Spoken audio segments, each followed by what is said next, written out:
Do you often find yourself at the mercy of your emotions, tossed about by life's unpredictable seas? Are feelings of stress, anxiety, or frustration becoming all too familiar companions? Do you long for a sense of inner peace that seems just out of reach, no matter how hard you try to grasp it? If these questions resonate with you, you're not alone. And more importantly, you've just found a beacon of hope. Welcome to a journey unlike any other, one that will guide you through the ancient wisdom of Stoicism to achieve something we all seek: emotional freedom. This isn't about suppressing your emotions or pretending they don't exist. It's about discovering a profound and practical philosophy that teaches us how to navigate our emotional landscape with grace, wisdom, and resilience. Stoicism offers a powerful set of tools to help us understand and manage our emotions, not by denying them, but by integrating them into a balanced and fulfilling life. By learning to distinguish between what we can control and what we cannot, we can focus our efforts where they matter most. This guide will show you how to cultivate a mindset that embraces challenges as opportunities for growth, finds contentment in the present, and fosters a deep sense of serenity that withstands the test of time. You're about to start a journey that will change you in ways that go beyond simple coping techniques. The Stoic Guide for Emotional Freedom is your map to navigating the complicated emotional world of today. It gives you timeless wisdom that works just as well now as it did in the past. Get ready to discover how deep your feelings go and how much growth, resilience, and happiness you can find in yourself. This trip is meant to give you the knowledge to live a life that isn't controlled by outside events, but by your own inner power and peace. Let's start this journey toward mental freedom by following the timeless ideas of Stoicism.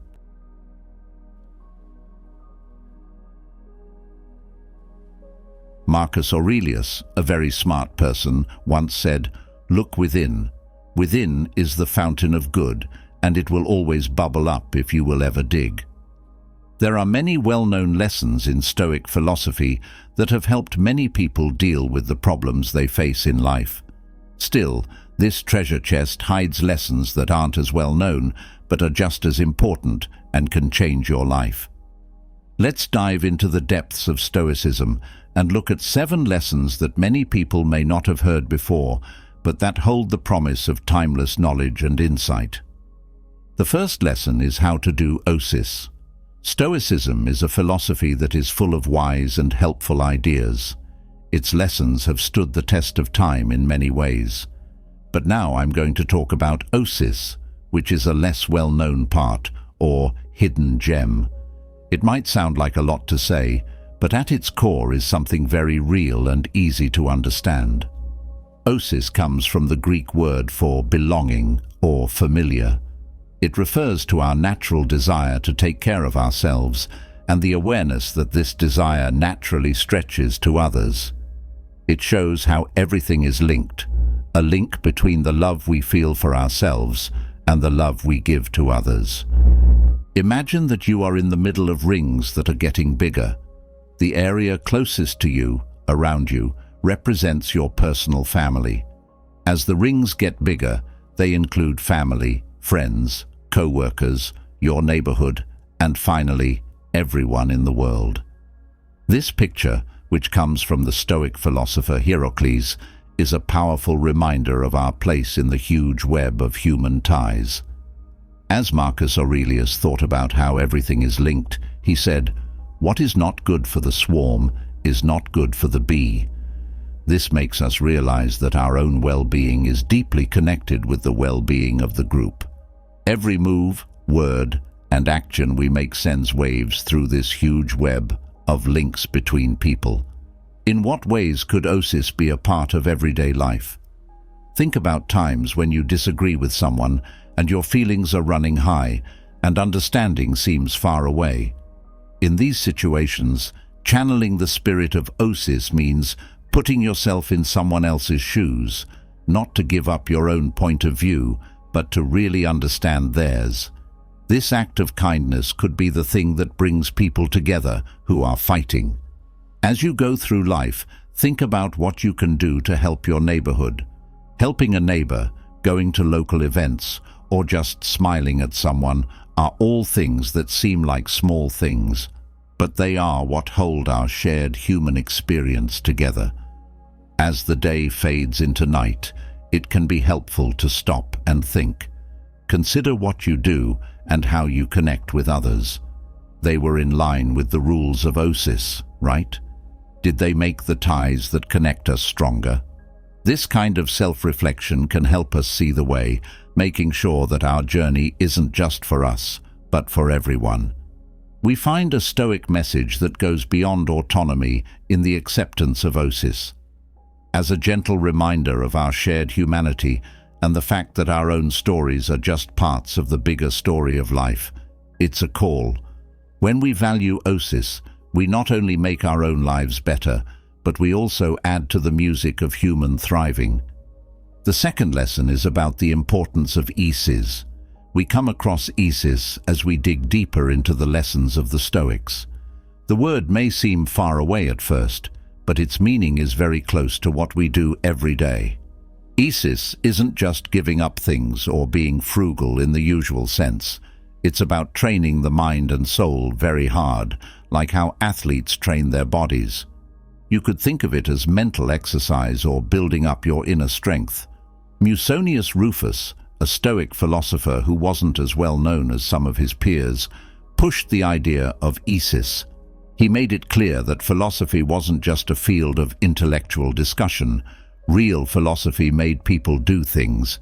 It's one thing to know about a concept, it's another thing to live by it. Think about getting ready for a race. It's not enough to read about running or understand how it works. One has to put on their shoes, hit the ground, feel the beat of each step, and deal with the mental problems that come up. In the same way, osis pushes us to deal with life's problems, which turns academic information into real-world wisdom. Because life is uncertain, it often gives us problems to solve. During these times, osis is like a lighthouse, guiding us to face the problems, learn from them, and get better. It involves using adversity as a friend and guide. Marcus Aurelius said it best in his reflective writings. The art of life is more like the wrestler's art than the dancer's. Life isn't always a planned dance. More often than not, it's a fight with unexpected obstacles. Osis gives us the tools we need to deal with these problems, change, and come out stronger. That being said, how does one incorporate osis into their daily life? It's about taking the initiative. When life throws us a challenge, we shouldn't run away, but instead ask, what can this teach me? Every challenge is a chance to grow, to make our minds and spirits stronger. When we accept osis, we find a Stoic practice that makes us stronger for life's storms. In other words, it's a challenge to move from inactive knowledge to active wisdom. By putting value on osis, we not only set ourselves up to deal with problems, but also to grow and become more enlightened. 3. Look at things from a cosmic point of view. The Stoic lessons have a lot of different ideas. One of them is the cosmic viewpoint, which is both humbling and powerful. It's not enough to just understand our place in the world. We need to also understand how everything is linked and how short our lives are. To really understand what life is all about and what our part is in it, the Stoics thought we had to zoom out and look at things on a cosmic level. When we do this, our problems, no matter how big they seem very small when compared to the vastness of the universe. Think about the stars, the planets, and the universe's endless space. Earth is a very small dot in this very large picture, and within this dot, each of our lives, with all their joys, sadness, and difficulties, is even more brief. Perhaps this sounds discouraging at first. Marcus Aurelius said it so well. Think of the whole universe as one living being, having one substance and one soul, and observe how all things are submitted to the one intelligence of this whole. Are our problems, hopes, and goals not important? Not in the least. The cosmic view doesn't try to make our events less important. It just gives us a bigger picture. It's a lesson that even though we only have so much time, we can change, love, grow, and learn a lot. Let's say you're having a problem, like a failure at work, or a problem in your personal life. You're given the courage to see this problem not as an overwhelming barrier, but as a small part of the big picture of life by taking the cosmic viewpoint. This change in perspective can free us. It lets us deal with problems calmly and make choices not out of fear, but from a place of understanding and clarity. But how can someone develop this point of view in their daily life?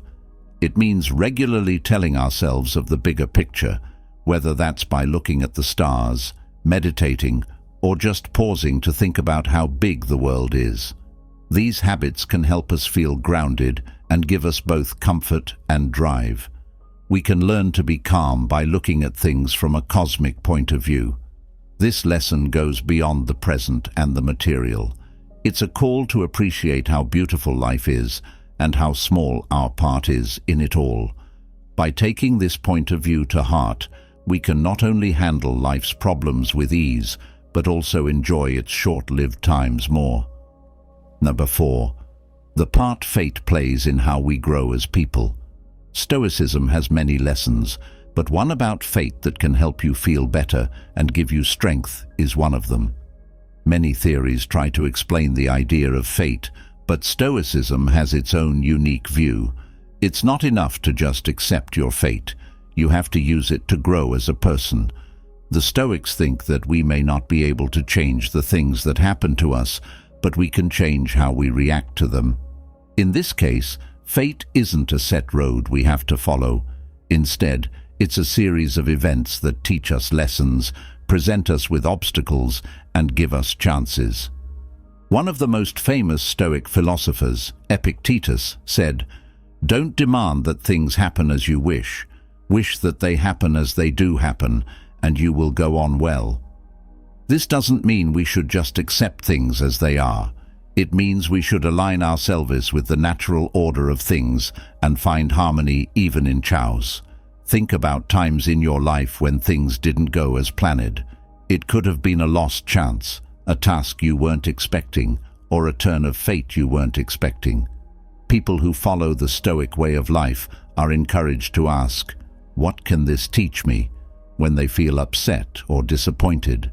What lessons can I learn from this? Imagine that you've been working hard to reach a goal, but then you run into a problem you didn't see coming. The calm view of fate says that you shouldn't see this as a loss, but as a chance to change, adapt, and grow.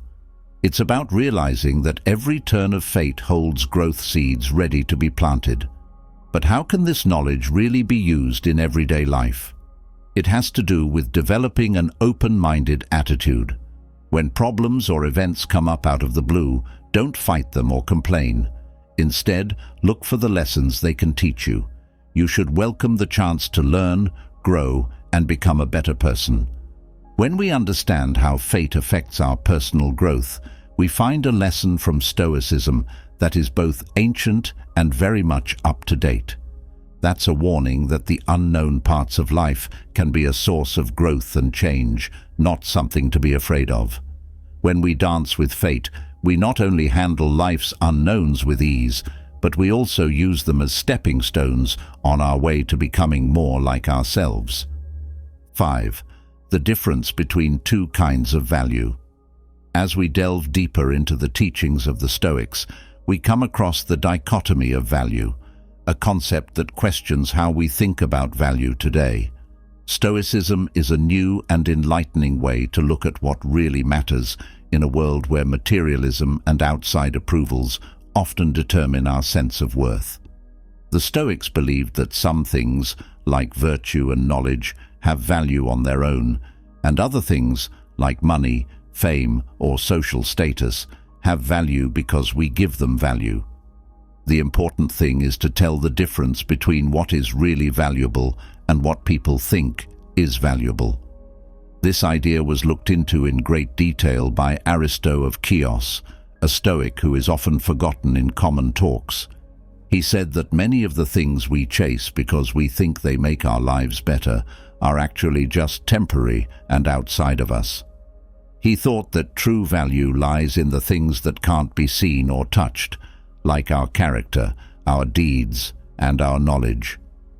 Take a moment to think about the praise and accomplishments you've been after, or the things you've been after.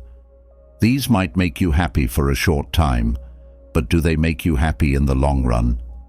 The difference in value makes us think, are we looking for things because society thinks they are important, or because they are in line with our own values and beliefs?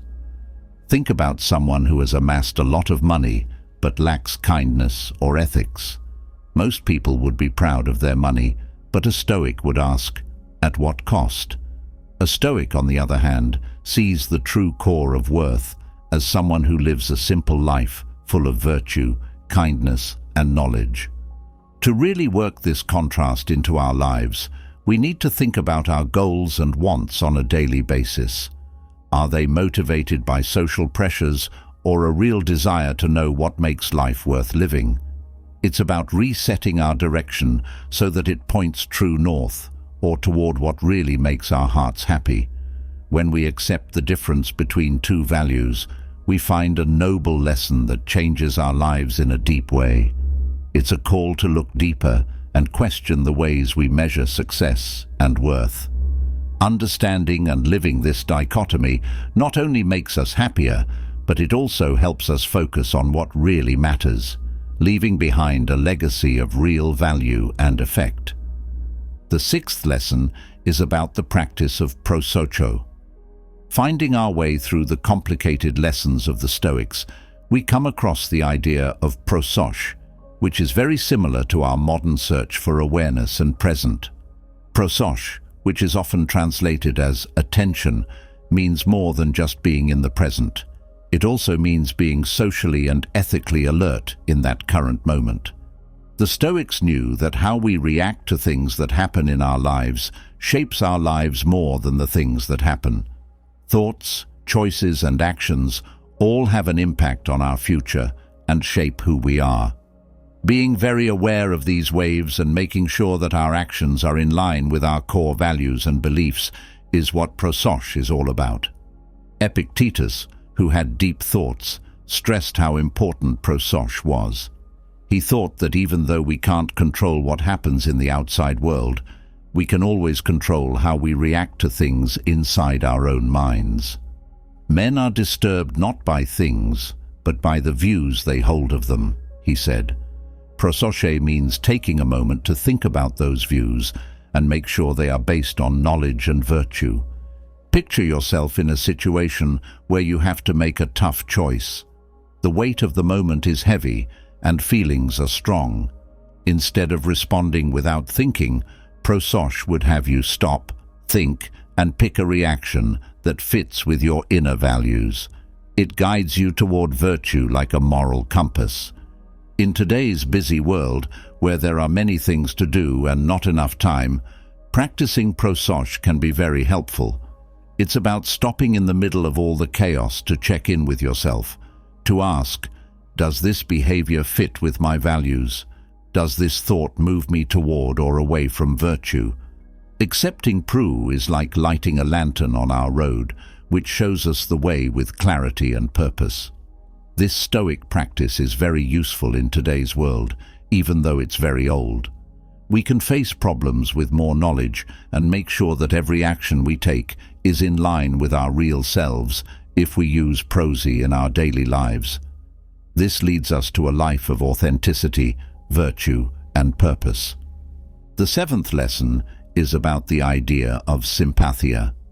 As we learn more about Stoic thought, we come across the idea of sympathia, which beautifully describes how everything is linked. To be sympathetic, you have to understand that everything in the world is linked, and that our actions, no matter how small, have effects all over this huge web of connections.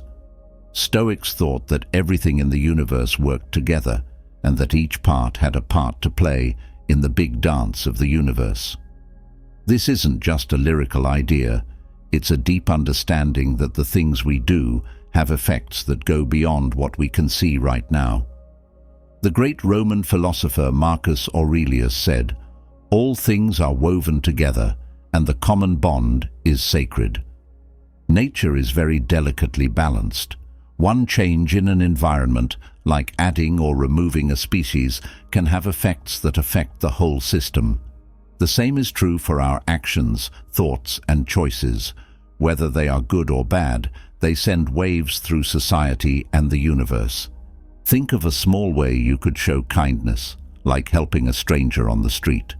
This small act of kindness can make someone's day and inspire them to do something else nice, starting a chain reaction of kindness. On the other hand, a bad deed can spread depression. Sympathy makes us think about how important and heavy the choices we make every day are. Accepting the idea of sympathia means understanding our place in the bigger picture. It's about realizing that our own story is just one part of the bigger story of life. Every choice you make and every contact you have is a chance to add something good to this story. But how can someone really get along with sympathia? Mindfulness is the first step. Before making a choice or acting, you should stop and think about the effects it might have. It has to do with making people feel responsible for everyone, not just themselves. We learn a very important lesson about being calm when we understand and live out our sympathia. It's a call to look beyond ourselves, to see where we fit in the universe, and to act with meaning. When we accept sympathy, we not only become more aware and responsible, but we also add our own threads to the beautiful and complicated fabric of life. We cannot choose our external circumstances, but we can always choose how we respond to them. Epictetus. Stoicism is a time-tested philosophy that still rings true in the busy, ever-changing world of our modern lives. Stoicism is an old Hellenistic philosophy that was started in Athens by Zeno of Citium in the early 3rd century BC. Its ideas are still very powerful in the minds and hearts of people all over the world, regardless of time or culture. Stoicism is based on the idea that you can control your feelings and be strong in order to get rid of bad ones. It's not about hiding our thoughts, it's about knowing how they make us feel. Stoicism helps us see clearly by pointing out what we can control, our thoughts, actions, and reactions. This is important because we often feel like we have no control over our lives. But Stoicism isn't just an intellectual discussion, it's also a set of useful tools for living a happy life. It gives us the courage to face our fears, pushes us to consider our goals, and motivates us to appreciate simplicity. Stoics like Marcus Aurelius, Seneca, and Epictetus did more than just think. They lived by a way of life. Their lessons, which can be found in exercises, writings, and speeches, provide a guide for dealing with difficulties in life with grace and resilience. We are not just reading old texts or breaking down intellectual ideas as we go through these 12 Stoic lessons to change your life. We are also going through a deeply personal and life-changing experience. Each lesson is a step toward mastering yourself, finding peace of mind, and learning more about what it means to be human. These lessons make us think about our lives, our ideals, and how we relate to the people and things around us. The lessons range from realizing what we can control to accepting that life changes all the time. They teach us how to be in the moment, be disciplined, and build mental resilience. Stoicism gives us a way to deal with the complicated and unsure parts of life through these lessons. Focusing on our internal traits instead of outward results is something that we learn from it. This shift in viewpoint can have big effects on how we live our daily lives. These Stoic lessons are not just vague ideas to think about on their own. They are very useful in real life. They talk about everyday issues like how to deal with stress and anger, find happiness, and figure out our place in the world. We can change not only our thoughts, but also our deeds, and in the end, our lives, by applying these lessons to our daily lives. As we go through these 12 lessons, keep in mind that Stoicism is not about not caring about anything or not having any feelings. It's about finding balance, understanding our feelings, and using reason to get through the ups and downs of life. The goal is to build resilience so that we can not only survive, but also grow no matter what life throws at us. There is a lot of chaos and uncertainty in the world, but Stoicism is a lighthouse of power and security. It shows us that we can choose how to react to things that happen to us, but not always what they are. This is where our freedom, power, and honor lie. As we learn these lessons, let us see the Stoic way of life not only as an intellectual exercise, but also as a way to live a more worthwhile and satisfying life. The first lesson is to know what you can control. We are disturbed not by what happens to us, but by our thoughts about what happens. The Greek sage Epictetus, a Stoic philosopher, said this very wise thing that sets the stage for our first lesson: knowing what we can control. This concept is the most important thing in Stoicism. Putting our energy and attention on things we can control instead of things we can't is the key to peace of mind and personal freedom.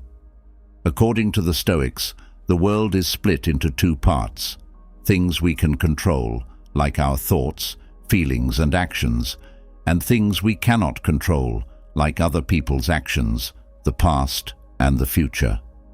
This lesson tells us to look at our daily lives and see and accept this split. You can't change things like the weather, traffic, or other people's acts, but you can change how you react to them. If it rains during your outdoor event, you can either complain about the weather, which you can't change, or you can change your plans and mood, which you can. This method is not about giving up or being passive. Instead, it's about giving yourself power by focusing on what you can change and letting go of the stress and anger that come from trying to control things you can't. We develop inner peace and resilience by choosing this way of thinking. When we face problems in life, it helps us become more flexible, less impulsive, and more controlled in how we handle them. It's about changing our attention from things happening outside of us to our own thoughts, beliefs, and attitudes, and how they can help or hurt us. Being less stressed isn't the only thing this lesson is about.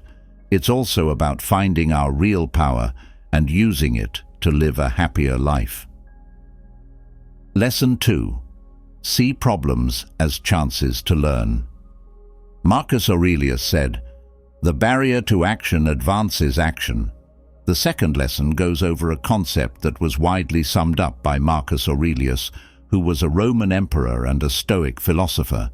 Problems can be turned into chances. This is not just a motivating saying.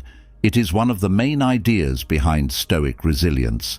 It's about a huge shift in how we think about problems, failures, and trials. We are encouraged to see them as chances for growth, education, and character development rather than as obstacles. It can be hard to follow through with this idea because our natural tendency is to avoid problems and look for comfort. That being said, Stoicism tells us to question this urge and instead look for obstacles as ways to develop traits like courage, patience, and persistence. When things go wrong, we shouldn't ask, "Why is this happening to me?" Instead, we should ask, "What can this teach me?" Or, "How can I use this to become stronger?" We could use what we've learned in this lesson in our work lives.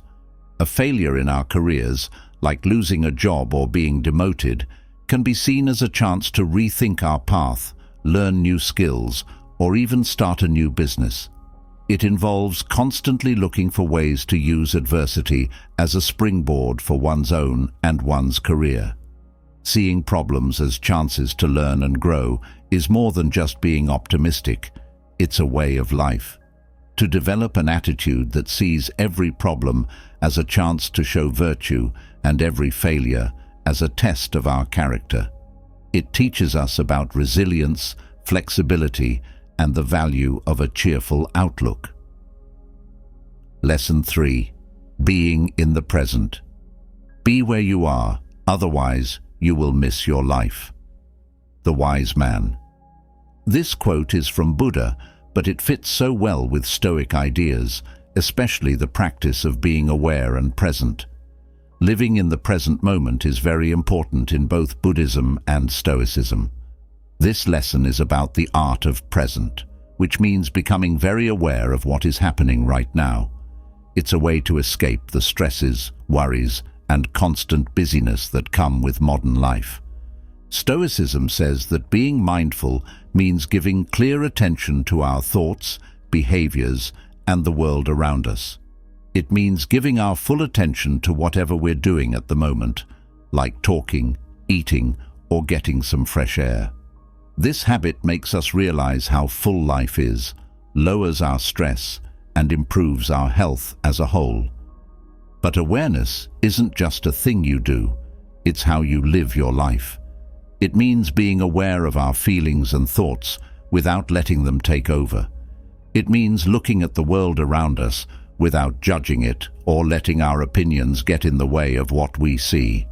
When we are more aware, we can handle life's challenges with knowledge and calmness instead of responding without thinking. Mindfulness can show up in everyday life in the form of simple acts. One simple thing you could do is listen to what someone is saying instead of thinking about what you're going to say next. Another is to take a moment to breathe and center yourself when you feel worried or overloaded. Mindfulness makes it less likely that you will worry about the future or feel bad about the past. This lets you live in the moment more fully. We are encouraged by this lesson to take our time, enjoy the present, and connect more deeply with ourselves and the world around us. Mindfulness and present practices not only make our own lives better, but they also make our relationships with others better, which makes the world a better place to live. Lesson 4. Getting better at self-control. No person has the power to have everything they want, but it is in their power not to want what they don't have and to cheerfully put to good use what they do have. The Greek philosopher. In the 4th lesson, we learn how important self-discipline is for personal growth. Stoics believed that real power comes from controlling ourselves and making good use of our resources, like time, skills, and things we own.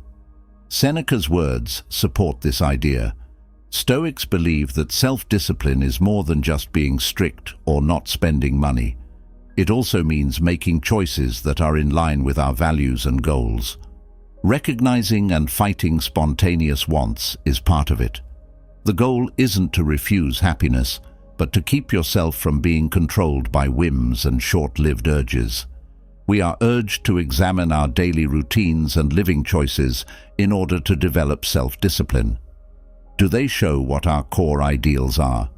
Do they help us grow and be healthy, or do they get in the way?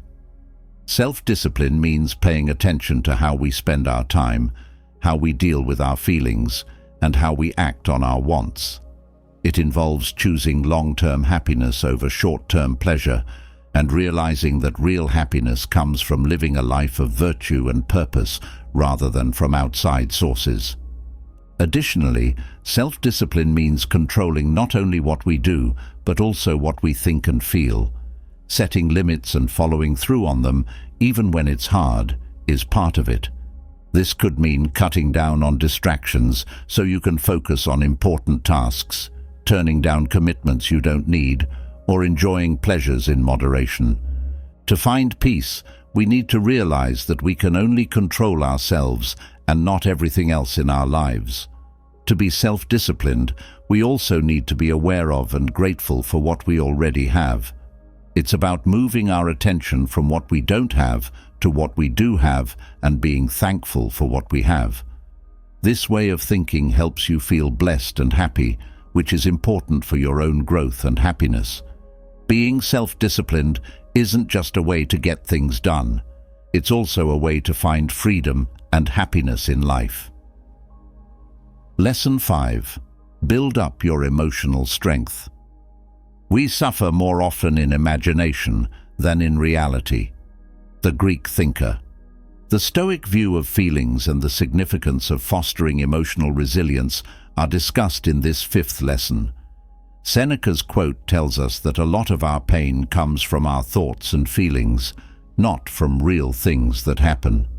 Stoicism tells us that we can choose how to respond to things that happen to us, but not always what happens to us. Emotional resilience can help in situations like these. It means being able to recognize our feelings, understand them, and deal with them in a healthy and helpful way. Stoicism says that emotional resilience is not about hiding or ignoring our feelings. It's about recognizing them, figuring out where they came from, and then using logic to figure out what to do next. It's about realizing that feelings are normal, but they shouldn't control what we do or how we act. It's normal to feel angry when we're hurt, but how we deal with that anger is what makes us unique. Should we act quickly and say hurtful things, or should we take a moment to look at the situation, think about our values, and then act in a way that is in line with them? Perspective is also important to learn from this lesson. A lot of the time, how we see things makes our emotional responses stronger. By training ourselves to see problems and failures more objectively, we can deal with them more calmly and effectively and feel less stressed. This means questioning our automatic ideas and thinking and looking at other ways to understand what is happening. It takes a lifetime to cultivate mental resilience. Regular exercise and being aware are needed. Building up qualities like courage, kindness, and understanding is part of it. That you need to learn how to feel just right, not too much or too little. Through emotional resilience, we learn how to handle the ups and downs of life with ease and calm, which leads to a happier and more satisfying life. 6th lesson. Remember the dead. Marcus Aurelius said, "You could leave life right now. Let that determine what you do, say, and think." The 6th lesson is a deep one that comes from the Stoic practice of memento mori, which means to remember that we will die. At first, this may sound depressing, but that's not at all what it's meant to do. Life changes all the time, and this lesson is about how to value our time and live a more worthwhile life. These words by Marcus Aurelius tell us that life is short and that we should enjoy every moment as if it were our last. The courage to concentrate on what really matters comes from realizing how fleeting life is. We have to think about our beliefs, goals, and how we spend our time because of it. Are we working on things that really matter to us, or are we too busy with the little things and distractions that come up every day? This lesson teaches us to live with purpose, enjoy every moment, and concentrate on making the world a better place. Being aware of how temporary life is also makes you feel grateful and appreciative. Giving thanks for our time, connections, and events is good for us. Being more present, caring, and accepting requires courage. It reminds us to love the people we care about, follow our dreams, and enjoy the time we have. This lesson is mostly about accepting that life and death happen in a normal way. To understand that everything has its time and that holding on to things that are temporary only causes pain. Accepting that life is short helps us live more fully, let go of small problems, and focus on what makes our lives worth living. People are encouraged to live honestly, bravely, and with a purpose, knowing that their time is short, but that their actions can last a long time. Lesson 7. Show gratitude. Do not spoil what you have by desiring what you have not. The wise man. In Lesson 7, we look at the timeless virtue of thankfulness, which is an important part of both Epicurus's and Stoic philosophy. Being grateful means noticing and enjoying the things we have instead of complaining about the things we don't have. Focusing on the wealth that is already in our lives, this lesson encourages us to change our mindset from one of lack to one of abundance. Being grateful doesn't mean ignoring the bad things that happen in life. It means choosing to notice and value the good things. This philosophy tells us to be happy with what we have instead of always wanting more because we think that will make us happy. It's about realizing that happiness doesn't come from things outside of yourself, but from how you feel inside. Being grateful helps you develop an attitude that lets you enjoy and be happy in the present, no matter what. It changes the way we feel about life and makes everything, even the most boring things, enjoyable. Moreover, being thankful doesn't just help us. It also makes our relationships better, since showing thanks to others encourages connection and kindness. It means putting value on people, events, and even problems, and realizing how they help us grow and be happy. In a world that often stresses getting more, being grateful is a strong way to fight dissatisfaction and bring about happiness and joy. We grow to appreciate life more when we regularly think about what we are grateful for. Simple things that can help with this include keeping a thankfulness book or just taking a moment every day to think about something we're thankful for. This practice can change the way we see our lives and the world around us in big ways over time, making us happier and more at peace. Don't waste any more time arguing about what a good man should be, said Marcus Aurelius in Lesson 8, which is about being a good person. The idea of arete, which comes from the Greek word for virtue or greatness, and is at the heart of Stoic philosophy, is explored in Lesson 8. Personal greatness is not just an idea. Marcus Aurelius's call to action stresses how important it is to live by it. In every part of life, it's about trying to be the best version of yourself. This goal of greatness isn't about success or fame in the eyes of others. It's about personal growth and virtue. Stoicism says that virtue is the best thing that can happen. Virtue includes things like knowledge, courage, justice, and moderation. When we focus on personal greatness, we make an effort to grow these values every day. It means making decisions that are in line with our deepest ideals and always trying to be morally and ethically honest, even when things get tough. This lesson shows us that our character, not our accomplishments or the things we own, determines our real worth. We should hold ourselves to high standards and always try to get better, not because we feel inadequate, but because we want to live a good and useful life. This road to become the best version of yourself takes a lifetime and requires self-reflection, focus, and a dedication to growth. Focusing on personal success also has a positive effect on others. When we improve ourselves, we make our neighborhoods and the world a better place. Through our actions and decisions, we set a good example, motivate others, and make the world a better place. It is urged that we put our philosophy into action, show the traits we value, and live a purposeful and honest life. Lesson 9.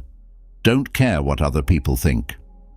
I have often wondered how it is that every man loves himself more than all the rest of men, but yet sets less value on his own opinions of himself than on the opinions of others. Sir Marcus Aurelius. Lesson 9 talks about a common human trait, wanting approval from other people. This quote by Marcus Aurelius shows a paradox in the way people act.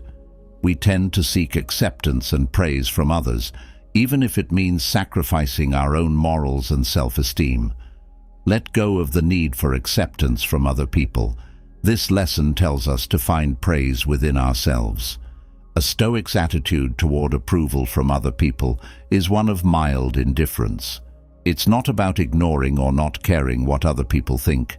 It's about not letting them control our decisions or sense of self-worth. The Stoics say that true freedom and peace come from within, not from other people's praise, which can change quickly. This lesson teaches us to base our sense of self on our own values and opinions, not on outside measures of success or acclaim. Letting go of the need for acceptance from other people is freeing and powerful. It frees us from the rules of society and lets us live more directly as ourselves. That we must have the courage to be honest with ourselves, go our own way, and choose what we think is right instead of what we think other people will like. This lesson also teaches us how to be more independent and confident in ourselves. When we stop needing approval from other people to feel good about ourselves, our self-esteem becomes stronger and lasts longer. As we grow, we learn to love and accept ourselves, flaws and all. This acceptance becomes the foundation of our health and happiness. Letting go of the need for praise from other people means learning to be self-aware and kind to yourself. It's about realizing that we are valuable on their own, regardless of what we've done or how other people see us. On the way to building inner confidence, we learn to accept, praise, and trust ourselves. We can live a more free, honest, and happy life if we accept this Stoic lesson and let our inner sense guide us instead of outside pressures or demands. Lesson 10. Be open to change. Heraclitus said, "Nothing lasts but change." In Lesson 10, we learn about a basic truth that was also believed by Heraclitus, an old Greek philosopher whose ideas are very similar to Stoic ones. Things change all the time. Recognizing and understanding that change is a normal part of life is important for building resilience and getting along with others. This lesson isn't just about recognizing that things change. It's also about accepting it as a normal, never-ending part of life. Sometimes change is scary or makes us feel uncomfortable, especially when it messes up our plans or makes us feel less stable. But fighting against change is like fighting against life itself. Stoicism tells us to go with the flow of life's natural current and be calm and flexible as things change. It's about being stable inside, even though the outside world is changing all the time. This willingness to accept change requires courage and flexibility in one's outlook.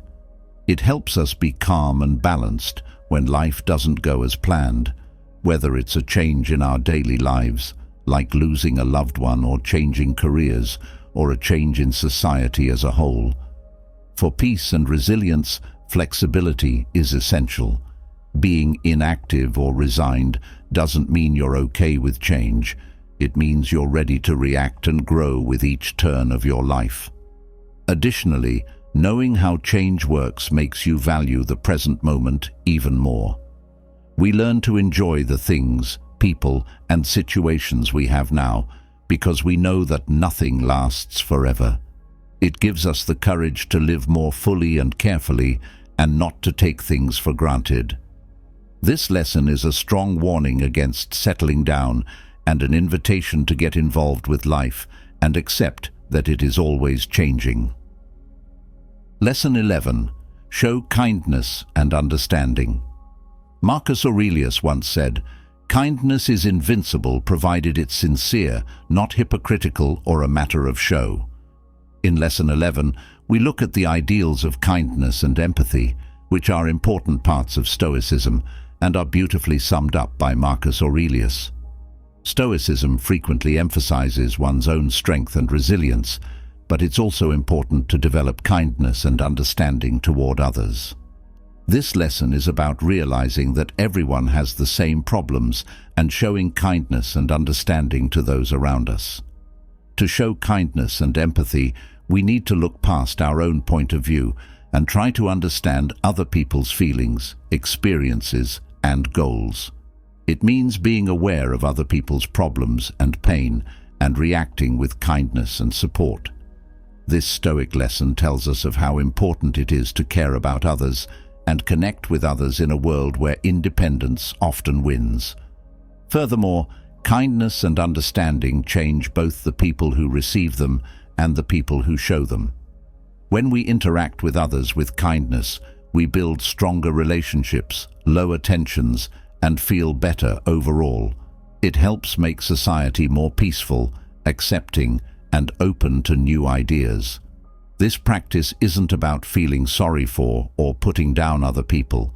It's about connecting with them and recognizing their worth. Being compassionate and empathetic can look like anything from small acts of kindness to bigger shows of support and understanding. It means constantly listening, helping others without asking anything in return, and trying to see things from their point of view. We should be more gentle, less critical, and more accepting in the people we meet every day because of this lesson. Lesson 12. Think about things and go over them often. Look at what you're doing. Don't let your efforts go in vain. Caesar Marcus Aurelius. Lesson 12, the last one, is all about the Stoic practice of self-reflection, which is an important way to grow and improve yourself. Marcus Aurelius, who was famous for his thoughtful thoughts, talks about how important it is to look at our deeds, goals, and progress on a regular basis. This lesson is about making it a habit to think about ourselves and making sure that our actions are in line with our values and goals. In Stoicism, self-reflection is not just a quiet review of events. It's also a critical look at our ideas, actions, and decisions. It means asking ourselves hard questions like, are we living in line with our values? Are our efforts going toward things that matter? What can we learn from the things that happen to us? This practice helps us see what we need to work on, recognize our skills, and make aware, thoughtful decisions about how to live. Setting aside time for thought is also part of this lesson. This time could be daily, weekly, or at any other routine time. It's a chance to stop the busyness of life, look at ourselves, and think about our next steps. This activity can look like writing in a notebook, meditating, or just being still and thinking. Being honest, open, and ready to grow are the most important things to keep in mind. Regularly reflecting helps us learn more about ourselves. It helps us learn more about ourselves by showing us trends in the way we think and act that may be helpful or harmful. Being aware of these things is important for personal growth because they help us make changes in our lives that matter. We are encouraged to live on purpose, not automatically, and to take an active role in writing our own life stories. As we come to the end of our trip through the deep and timeless lessons of Stoicism, it's important to take a moment to think about how much knowledge we've gained. This study has not only been for school credit, but also a deep look into a philosophy that has the power to change our lives in the most useful and important ways. The 12 lessons we've talked about aren't just intellectual ideas. They're also practical tools, strategies, and insights that can help us deal with the difficulties of modern life with more resilience, meaning, and happiness. In the first lesson, we learned about the concept of knowing what we can control. This helps us focus our energy and efforts on things we can change, which leads to a more productive and peaceful life. By seeing problems as chances, the second lesson taught us to turn them into things that make us stronger and help us grow.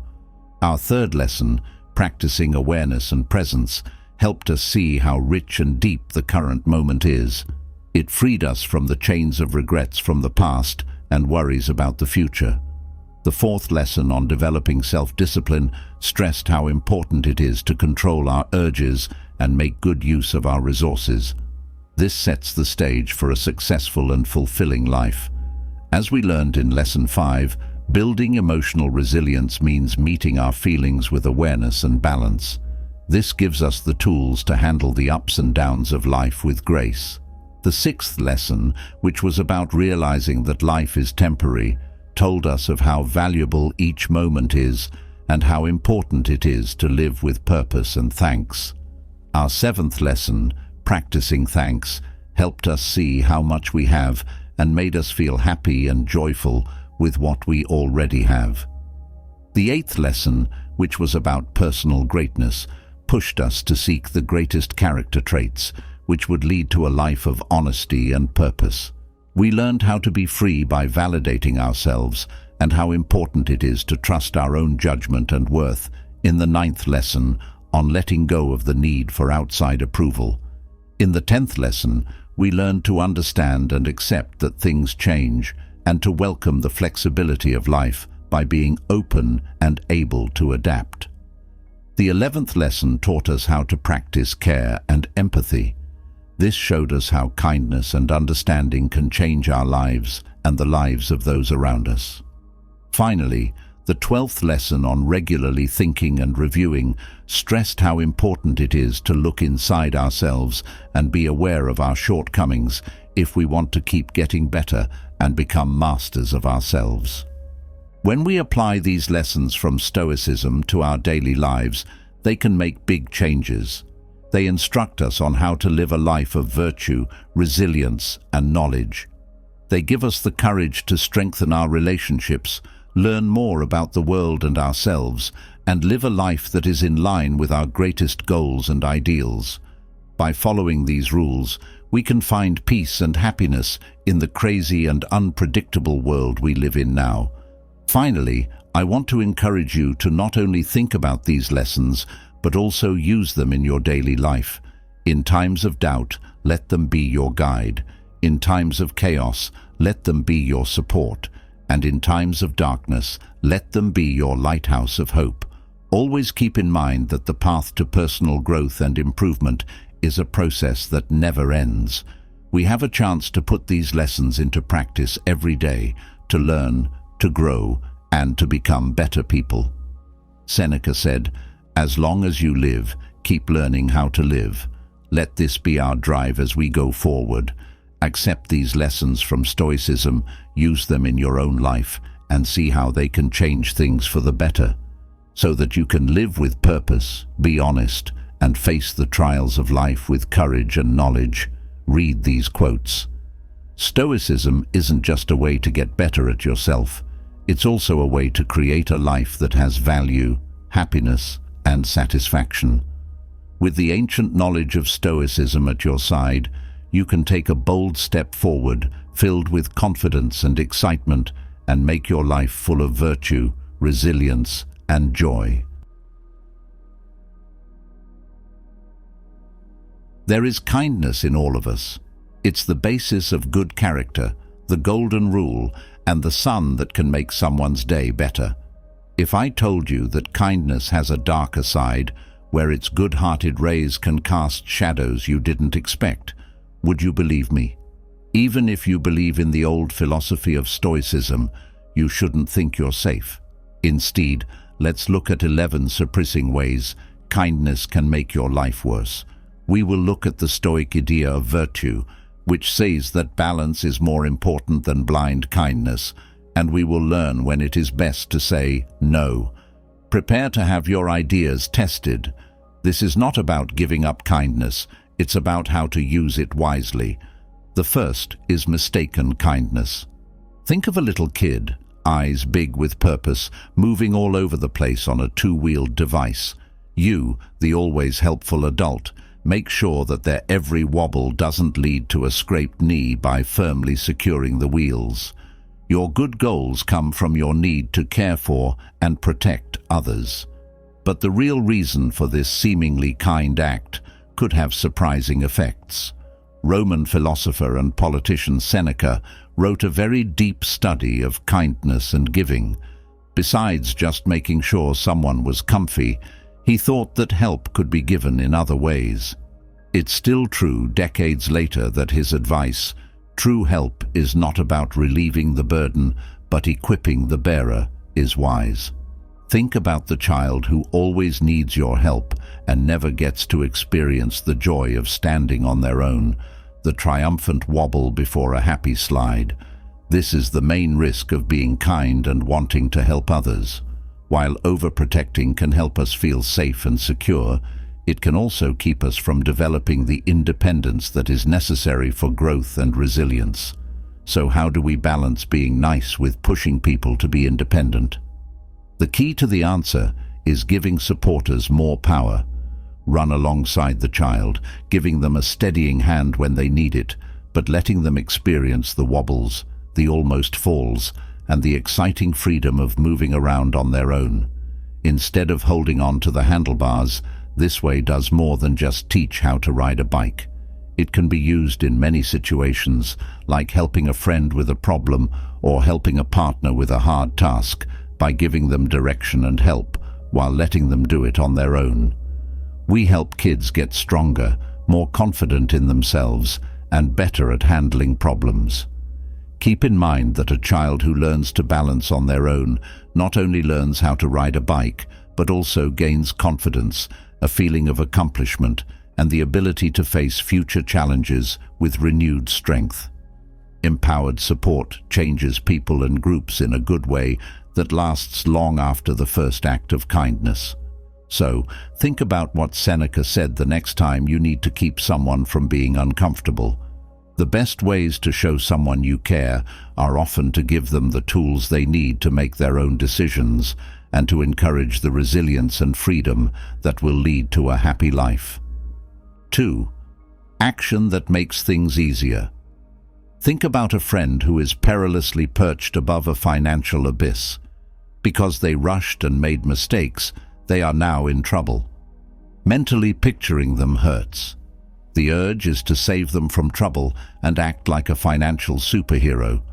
But does this really help them, or is it just making them dependent, which stops them from growing and being strong? Marcus Aurelius, the Roman ruler and famous Stoic philosopher, dealt with the problems that came up in relationships with kindness and good sense. Along with stating how important it is for each person to be responsible, he believed that assistance should be given to others. He wrote in his classic work, Meditations, "Be merciful, but at the same time firm." These words can help you. You might want to help your friend out of every financial mess, but think about what will happen in the long run. They can't learn from their mistakes or get the skills and strategies they need to deal with problems on their own in the future, because they are always safe. For them, it turns into a crutch that makes them feel useless and stops them from becoming financially independent. Real kindness in this situation means being careful not to cross the line between empowering and caring. Offer comfort, an ear to listen, and advice on how to spend and budget wisely. Could you suggest some books or classes on how to learn about money? Don't let yourself become your bank, though. Don't forget that living with the effects of your mistakes and accepting the results can help you grow as a person. Stopping your friend from going through this important experience can slow their progress toward being financially responsible and independent. Putting limits on yourself makes you more compassionate, not less. It lets you be a part of your friend's growth while still respecting their freedom and supporting their ability to change and grow. Clear, honest conversation and unwavering support as they get their finances in order are important. Helping your friend along this road is about a lot more than just their money. They feel like they have control over their lives, gain confidence, and learn how to solve problems. Their newfound resilience has had a big impact on their relationships, jobs, and health in general. Don't forget that real kindness means giving someone the tools they need to get through tough times and become better, more adaptable people. So, as you walk the fine line between kindness and giving your friend a hand up instead of a free pass, watch them grow into the strong and confident person they were meant to be. Third, didn't respect the limits. Everybody has been in a position where a friend tells them about a problem in their life, and all of a sudden they need our help and advice.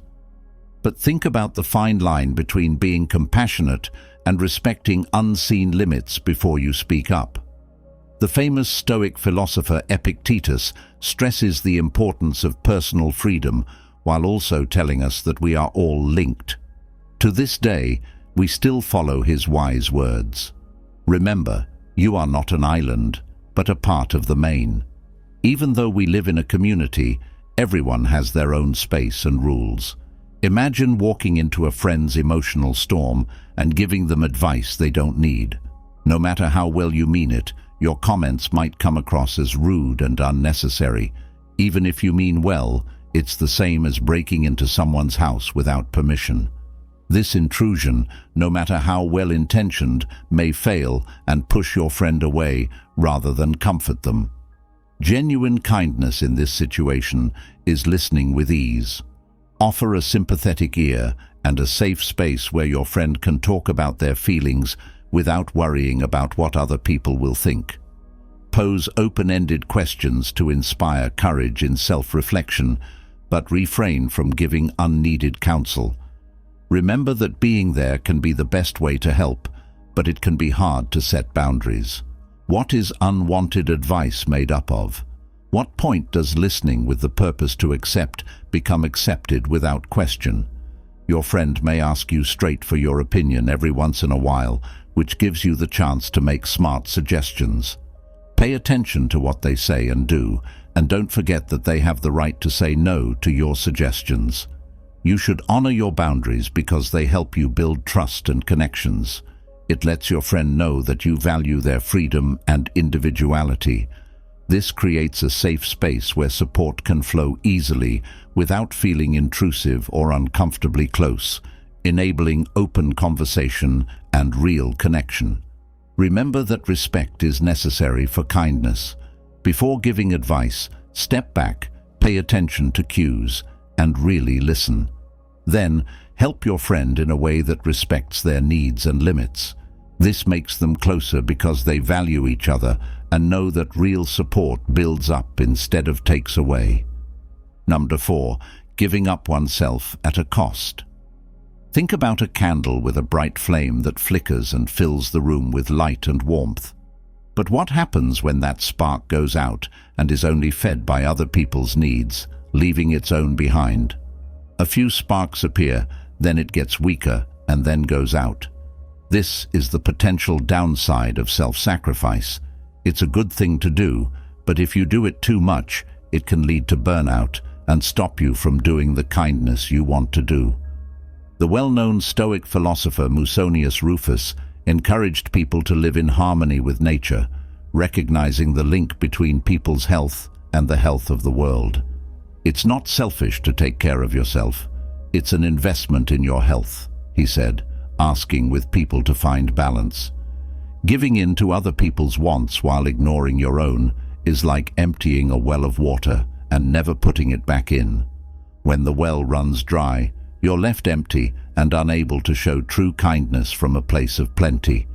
This draining feeling takes away from the joy and purpose of doing good things and makes people angry. To grow real kindness, you need to take care of yourself. The supply doesn't run out.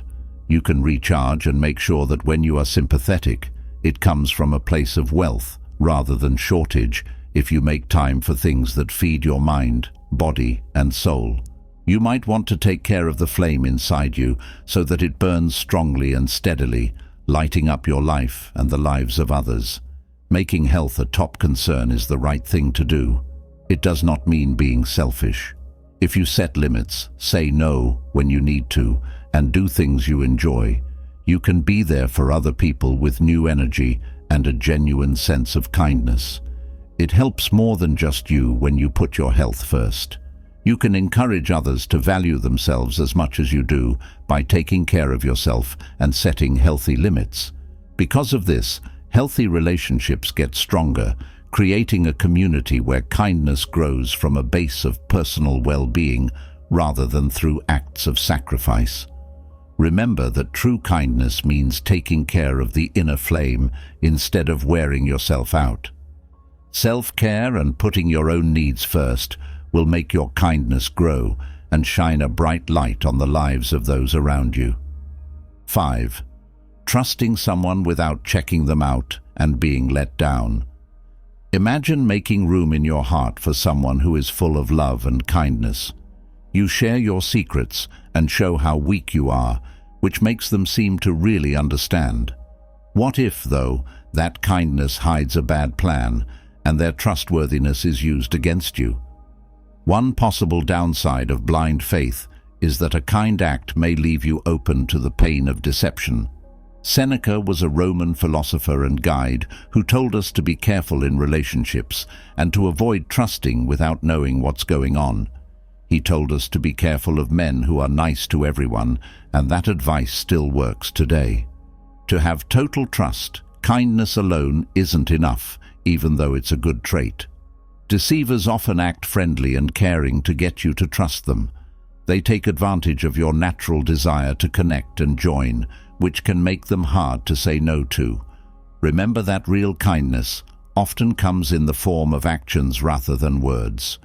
Watch out for strange behavior, pay attention to how they act, and don't be afraid to ask questions. That doesn't mean you have to be pessimistic or suspicious of everyone. It has to do with having a healthy amount of doubt, a balanced view that lets dishonesty happen while still allowing for honest connections. People should earn trust instead of giving it to them. Do not rush, pay close attention, and go with your gut. Notice the signs that say, "Be careful." Does their kindness look like a show? Carry out their promises? Do they care too much about your weaknesses or personal information? Believe what your gut tells you. Often, it's a very important sign that something is wrong. It can hurt a lot to be betrayed, leaving feelings of hurt and sadness. Remember, though, that this terrible event doesn't have to shape who you are. Gain experience as a judge by learning what you can from it, but keep your heart open. Real kindness that is based on wisdom and clear limits is still possible. Being skeptical in a healthy way is a way to protect yourself and talk to the people around you. It stops people from taking advantage of kindness and encourages people to be honest. Based on trust built through honest conversation and moral behavior, this encourages community growth. Remember that having insight is necessary for kindness to exist.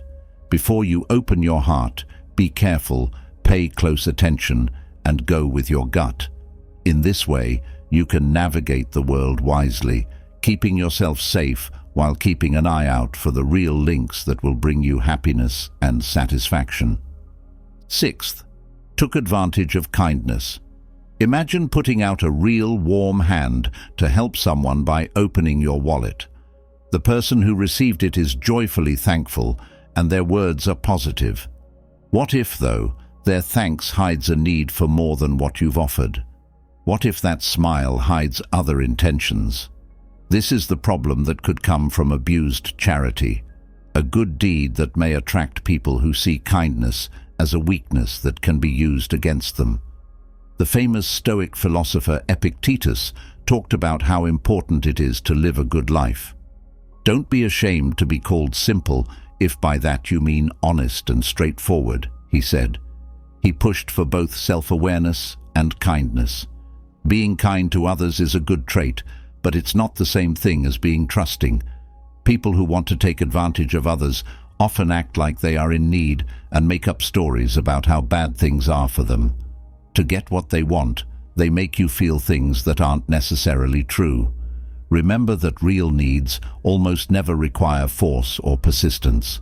It is very important to set good limits, even though you shouldn't become suspicious or refuse help outright. Find out more about what's going on, be brave, and take an offer if something doesn't feel right.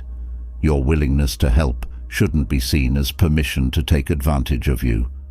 Giving things away isn't always the only act of true kindness.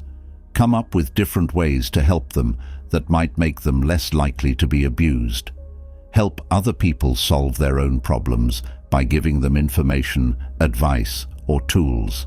It makes people less likely to depend on others and more likely to rely on themselves. Gaining discernibility takes skill and time. Some red flags are stories that don't make sense, too much pressure, or attempts to trick you into giving more. Do not forget about these. Trust what your gut tells you. A lot of the time, they pick up on small clues that your conscious mind might miss. If you've been taken advantage of, it can hurt your trust and make you not want to help anyone else in the future. Remember, though, that this event does not make you who you are. Please learn from it and get better at making decisions, but don't let it stop you from wanting to be great. You say something very strong. When you give freely, it stops people from taking advantage of your kindness and encourages real connections based on trust and responsibility. Because of this, a community is built where help is given carefully and received with respect. Remember that being kind is admirable, but being smart is even more so. Kind, but not foolish. Ask questions, pay close attention, and trust your gut. This will make sure that your kindness lifts others and gives them power, which will have a positive effect on you and the people around you for a long time. Number 7. Motivations that aren't clear. Just imagine helping someone out of the kindness of your heart. You offer a stranger a coffee in line, drive a friend home, or give your time to a cause you believe in. Instead of the thanks you want, though, you get raised eyes, suspicious looks, or even direct charges. If you have the wrong motives, even good deeds can be misunderstood, leaving you to deal with the uncertainty between what you think and what you mean. Marcus Aurelius, the Roman emperor and Stoic philosopher, told people to focus on their actions and morals to get approval from others. His timeless words, "Don't waste time arguing about what a good man should be. Be one." It's important to try to communicate well, but our actions speak louder than our words. The way we act is complicated by the way our beliefs, social rules, and life events shape how we see things. For some, what you offer could be a nice, flirty move, but for others, it could mean something else. It's important to know that even though full understanding may be hard to find, it can be reached through purposeful conversation and constant sincerity. While good conversation is important, actions also have a lot of power. People may get the wrong idea from what you say, but your deeds will make your message clearer if they match your goals. Over time, people who are paying attention will see that your kindness is real. It can be hard to find the right mix between being honest and being sincere. Think about social norms and the chance that someone will get the wrong idea from what you do. If you have to, explain your reasons, but don't go too far with your arguments. Say what you want by what you do. Be nice with everyone to show that you are honest. Miscommunications can still happen, even with the great test of goals. Try not to get defensive or give up.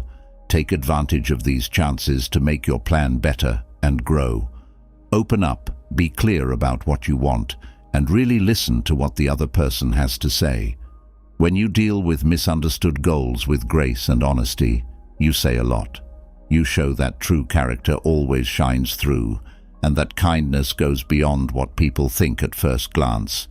It makes people more caring, understanding, and trusting in the community. Remember that being nice is a process, not a goal. During the trip, there will be times when people question your motives. You can close the gap between purpose and impression, though, by putting an emphasis on true actions, clear communication, and being completely honest. This ensures that your kindness will have a good effect on the world for a long time. Number 8. Interferences that are not wanted. Think about being in a fight between two co-workers. When things get tense, words fly, and your gut tells you to relax. Before you walk in, though, picture that you are an unwanted guest who has stepped in on a delicate dance. Invasion without permission can lead to this snare. Good goals can turn into meddling that makes it harder to solve problems and violates people's right to privacy. Renowned Roman politician and philosopher Seneca urged people to act in a smart and sensible way.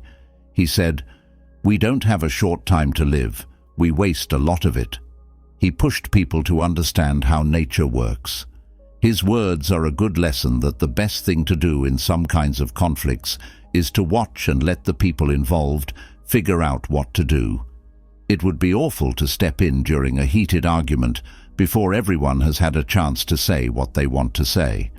If you get involved too early, The process of resolving the disagreement may take longer than expected, and they may need help to fully understand each other's points of view and come up with a solution that works. Remember that the way to growth often involves dealing with strife instead of ignoring it. It's good to help others, but keep in mind that everyone solves disagreements in their own way. Some people will value your help, but others will handle their problems on their own. Pay attention to both spoken and unsaid cues and respect the limits that people set, both when they say them and when they don't. Then when is involvement a good idea? The trick is to offer help instead of answers. Listen to them without judging, accept how they feel, and make sure they feel safe enough to talk about it. Encourage open communication, but don't take sides or force your own ideas on others. Letting someone know you're there for them if they need help is sometimes the best way to help them. A smart action that respects limits and focuses on making a deal possible instead of forcing one creates peace. Individuals learn how to resolve disagreements in a positive way, which helps the community by boosting trust and communication. Remember that the key to kindness in dispute settlement is listening, not intruding.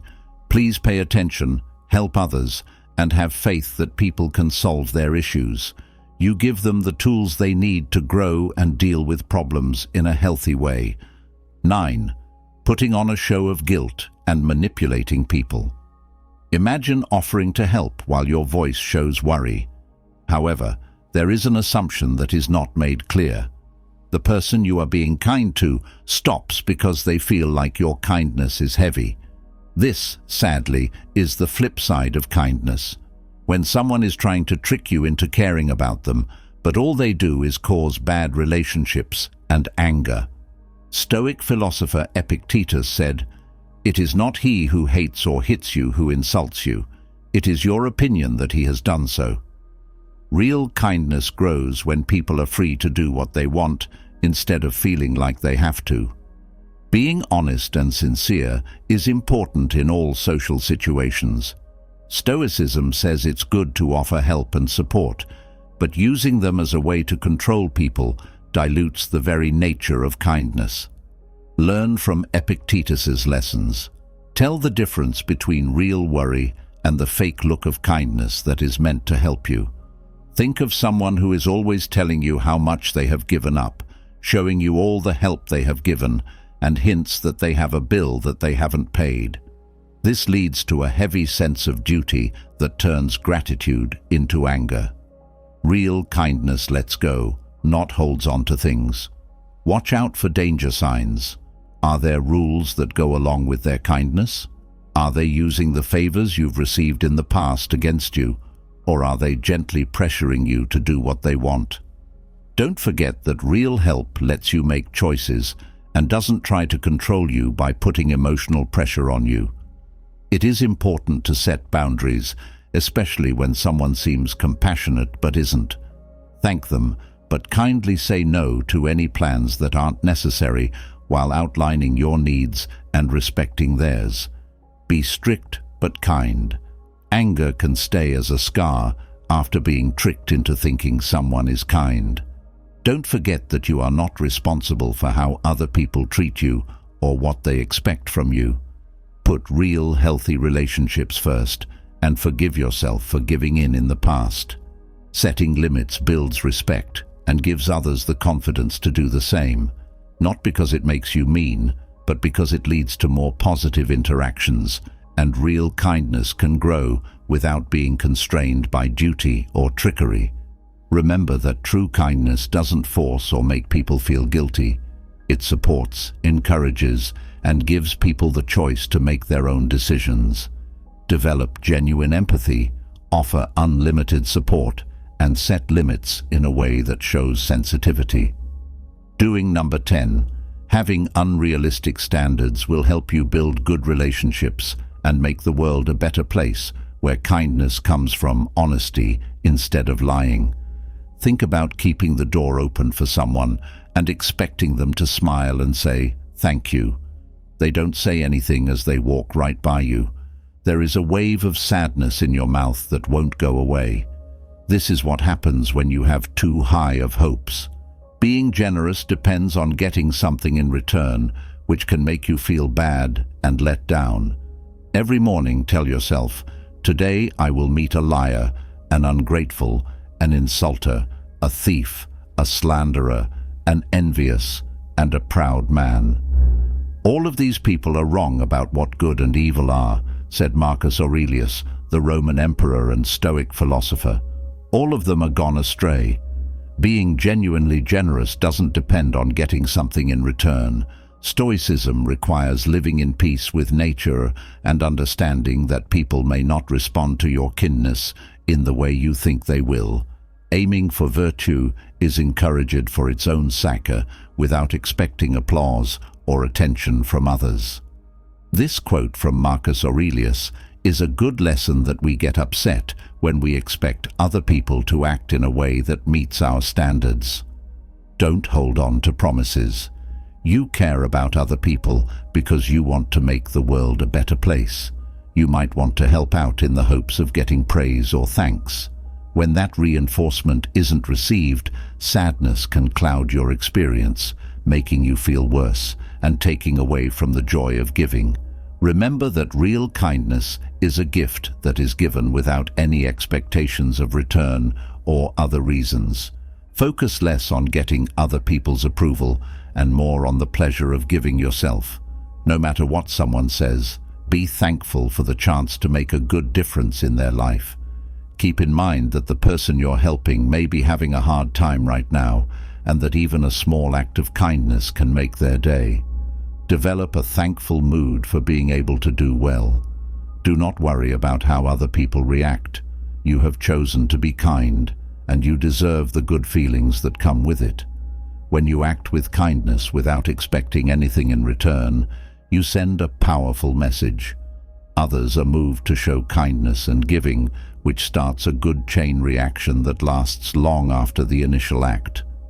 Don't forget that real kindness is not an action, but a state of being. Don't worry about getting praise. Instead, focus on the joy of giving. And remember that the real power of kindness comes from doing it without expecting anything in return. This will help you find peace within, inspire others, and make the world a better place to live. Culture clash is number 11. Imagine enjoying a delicious home-cooked meal with someone who is excited to share tasty treats from their culture. But your kind act is met with resistance and even hatred. When well-meaning actions go against different views and norms and have unexpected effects, this exchange shows how dangerous culture confusion can be. The Roman actor and philosopher Seneca said, "We are all fellow travelers on a journey, having departed from the same port and sailing towards the same destination." We need to be sensitive to other cultures so that our kindness grows and doesn't just fall flat. Stoicism stresses how important it is to respect other people's beliefs and understand their points of view. Even though kindness is a language that everyone speaks, there are big differences in how it is shown and understood across cultures. By taking a culturally aware approach, we can deal with these different meanings with care and avoid hurting or offending people by mistake. Imagine you are in a different country and don't know how to follow the rules. It might be rude to avoid direct eye contact, but it might also be rude to shake hands. By understanding and recognizing these cultural differences, we can make sure that our kindness is received properly and that our good intentions lead to great results. Don't think that everyone follows the same rules of kindness as you. Take the time to learn about the morals, manners, and traditions of the place. Respectfully observe, ask questions, and stay open to different points of view. Remember that being sensitive to other cultures is a process, not a goal that you reach at some point. Even with information and good goals, it can be hard to deal with culture differences, so be safe. When you're not sure, it's usually best to ask permission before touching someone, giving them food, or taking photos of them. Remember that showing them that you understand and accept their traditional limits says a lot. If you don't understand someone's culture, don't get angry. Use the chance to grow and learn. Say sorry, ask for more information, and pay attention to what they say. This makes things easier to understand and stops the same things from happening again. Being aware of and accepting of ethnic differences shows that you value and honor others. Encourages honest conversation, brings people from different backgrounds together, and lets kindness cross borders to make real, stronger relationships. Real kindness is more than just wanting to help others. It also means understanding how those goals can be different based on the culture.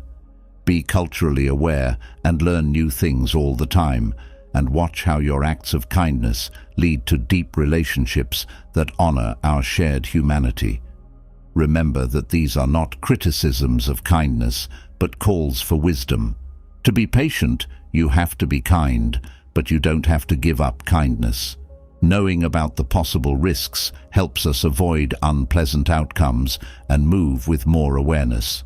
A more profound human link is made, personal growth is encouraged, and the world is improved by practicing kindness with discernment.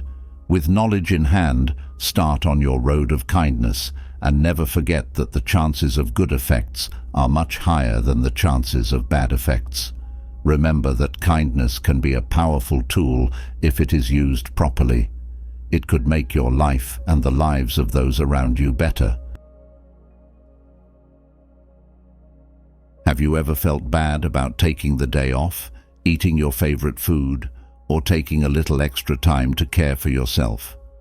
On the other hand, maybe someone has told you that putting your needs first is selfish. Now is the time to talk about these feelings and look into the interesting place where self-love and what some might call selfishness meet. We will explore the minds of some of the most important philosophers and psychologists from throughout history in this part. These are thinkers who have been brave enough to question the status quo and shed new light on the important roles that self-love and selfishness play in our lives.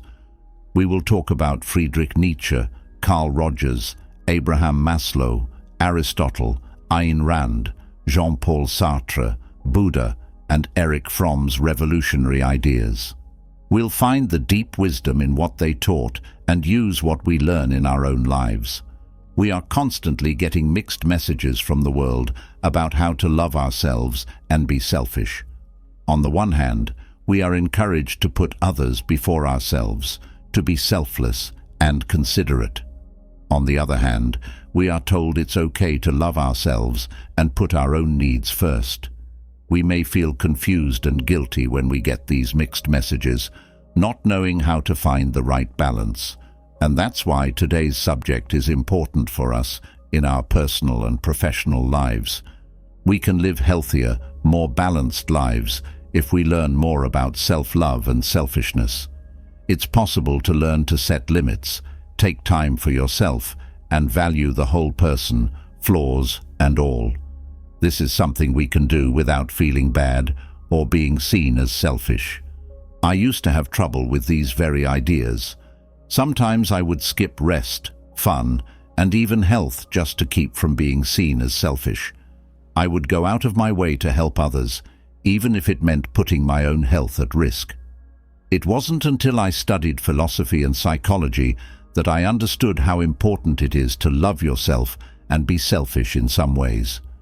Not only did these insights change my personal life, they also had a big effect on my work life, making me happier and more successful. This series has something useful to offer you, whether you're here out of interest, to grow as a person, or to learn things that will help you do better at work. We will work together to dispel common myths, see things from different angles, and start a journey to learn more about ourselves and our place in the world. We're not just talking about going to the spa or eating out at a fancy restaurant to treat yourself when we say self-love. There is a much deeper and more profound idea behind self-love. Accepting ourselves completely, including all of our virtues, flaws, and everything in between, is the key. We should treat ourselves with kindness and respect, and know that we are valuable in and of ourselves. Accepting yourself is what self-love is all about, not being perfect. Understanding that we are still learning and that it's okay to make mistakes is important. It means treating ourselves with the same kindness, understanding, and patience that we show other people. Not being vain or cocky is not self-love. Self-love is appreciating our humanity, our unique mix of strengths and weaknesses, and accepting ourselves as we are.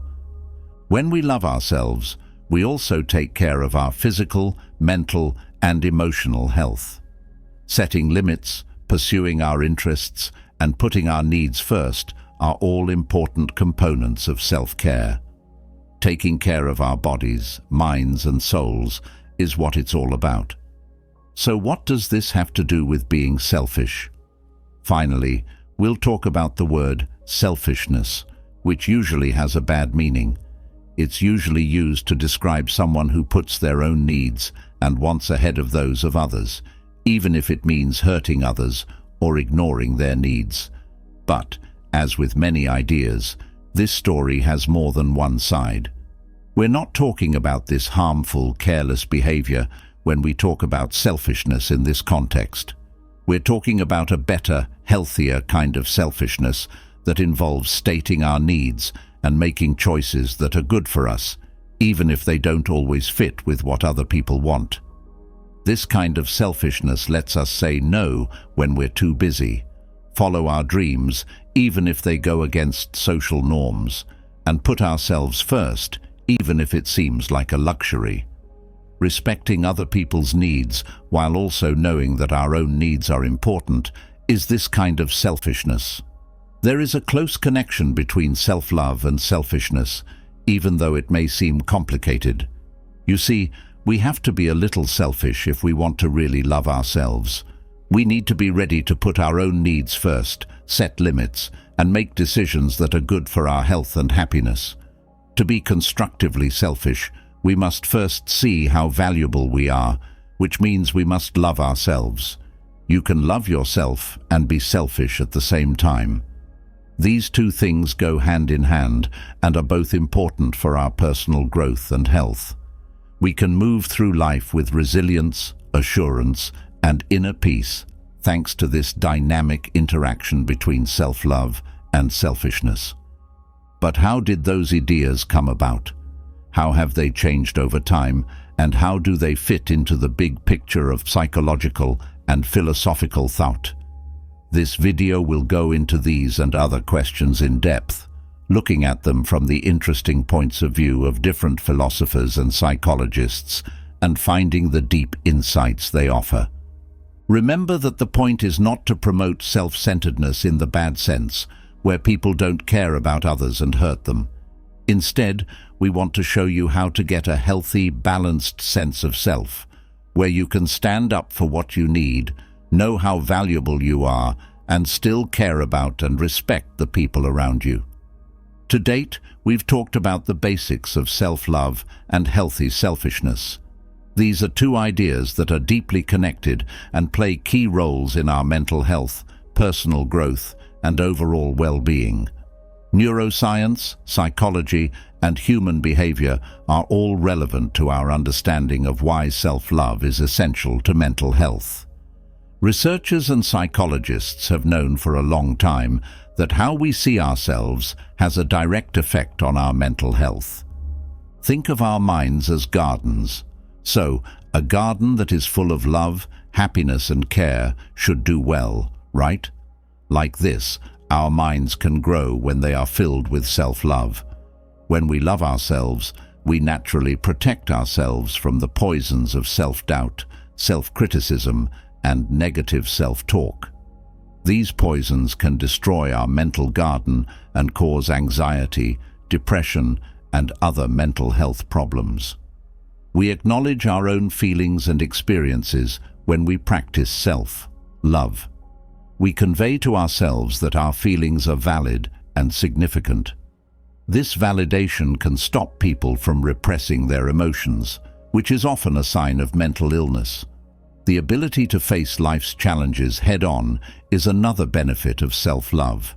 Instead of giving up when things get tough or stress starts to build up, we can stand tall, knowing that we can and should get through these problems. Maintaining mental health and dealing with the ups and downs of life depend on this resilience. But where does healthy selfishness come in? Self-love is like the soil that our mental garden grows in. Healthy selfishness is like taking care of that garden and making sure it gets the food it needs. To be selfish in a healthy way, we need to be aware of our needs and take action to meet them. In spite of our busy lives, we need to make time for ourselves, put our health first, and not be afraid to set limits.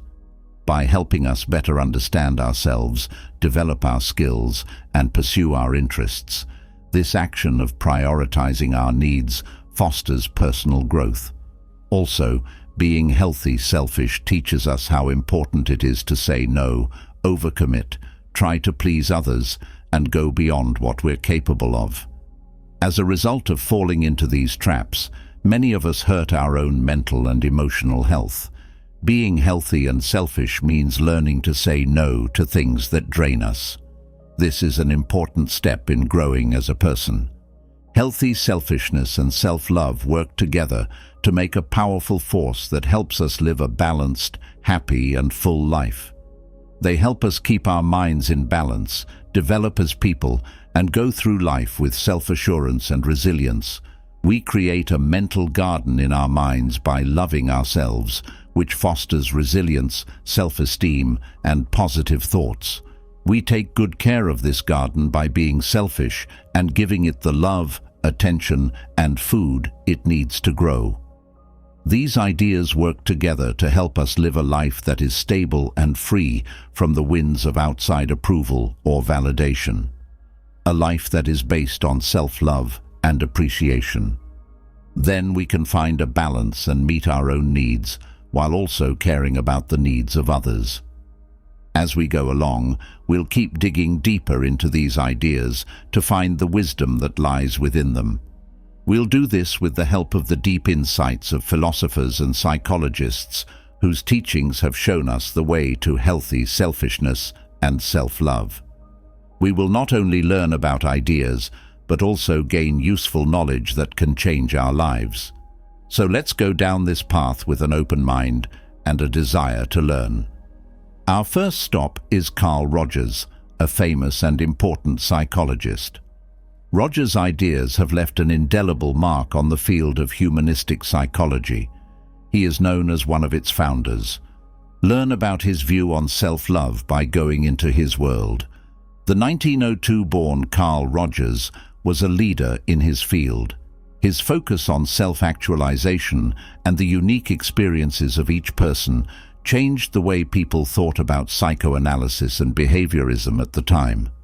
Rogers' method was person-centered, which means he focused on the good qualities and growth potential in each person. In psychology, counseling, and psychotherapy, his work has a lasting impact because it is full of kindness and understanding. Rogers thought that everyone needed to feel unconditional positive regard in order to reach a state of self-actualization, which is the highest level of psychological development and the point at which a person realizes their full potential. This phrase, which Rogers came up with, stands for unconditional love and acceptance of oneself, regardless of one's actions or situation, the very definition of self-love. In Rogers' humanistic psychology, unconditional is the most important thing here. Rogers said that self-love shouldn't depend on things like accomplishments, having other people like you, or following social norms. Instead, he pushed for self-love that isn't affected by these outside factors and is based on knowing and accepting one's own unique worth. Self-love, according to Rogers, is not a sign of vanity or pride. You don't have to think you're better than other people. It's more about recognizing your self-worth, being open to your own experiences, and believing what you think and feel. Rogers thought this kind of self-love is essential for personal growth and reaching one's full potential. We make a safe environment for exploration and self-understanding when we unconditionally love ourselves. We allow mistakes and learn from them, which helps us grow as people. Also, we develop an internal locus of evaluation, which means we trust our own judgments and don't just look to other people's opinions to back them up. According to Rogers, accepting our capacity for change and growth is another aspect of self-love. Realizing that we are not fixed beings, but are always changing, is what it means. To love ourselves in this way, we must accept who we are now and look forward to who we can become. Rogers also believed that a therapist's job was to create an atmosphere of genuineness, empathy, and unconditional positive regard in order to help their clients develop self-love and growth. He suggested that people naturally move toward better self-understanding, self-acceptance, and self-actualization when they are in such an environment. This shows that Rogers believed self-love could change things. Rogers's view on self-love not only changed the way therapy is done, but it also has a lot to do with what we're talking about. If we look at things from his new point of view, we can see unconditional self-love as a way to grow as a person and reach our full potential. Now we will look at the work of Abraham Maslow, who is another important psychologist. Maslow, like Carl Rogers, was a leader in humanistic psychology. His ideas about self-actualization and the hierarchy of needs give us a compelling way to look at our discussion. Abraham Maslow was a famous American psychologist who was born in 1908 and made a big impact on the field with his humanistic approach. This view, which is sometimes called the third force in psychology, stressed that people are good by nature and that healthy mental growth is very important. Maslow is likely best known for his theory of the hierarchy of needs, which is still used today in business, marketing, psychology, and even education. Maslow put self-actualization at the top of his hierarchy of needs because it was the most important thing to him. Maslow defined self-actualization as the process of reaching your full potential over time. This idea is connected to what we talked about when we talked about self-love and healthy selfishness, because it includes the idea of growing and improving yourself.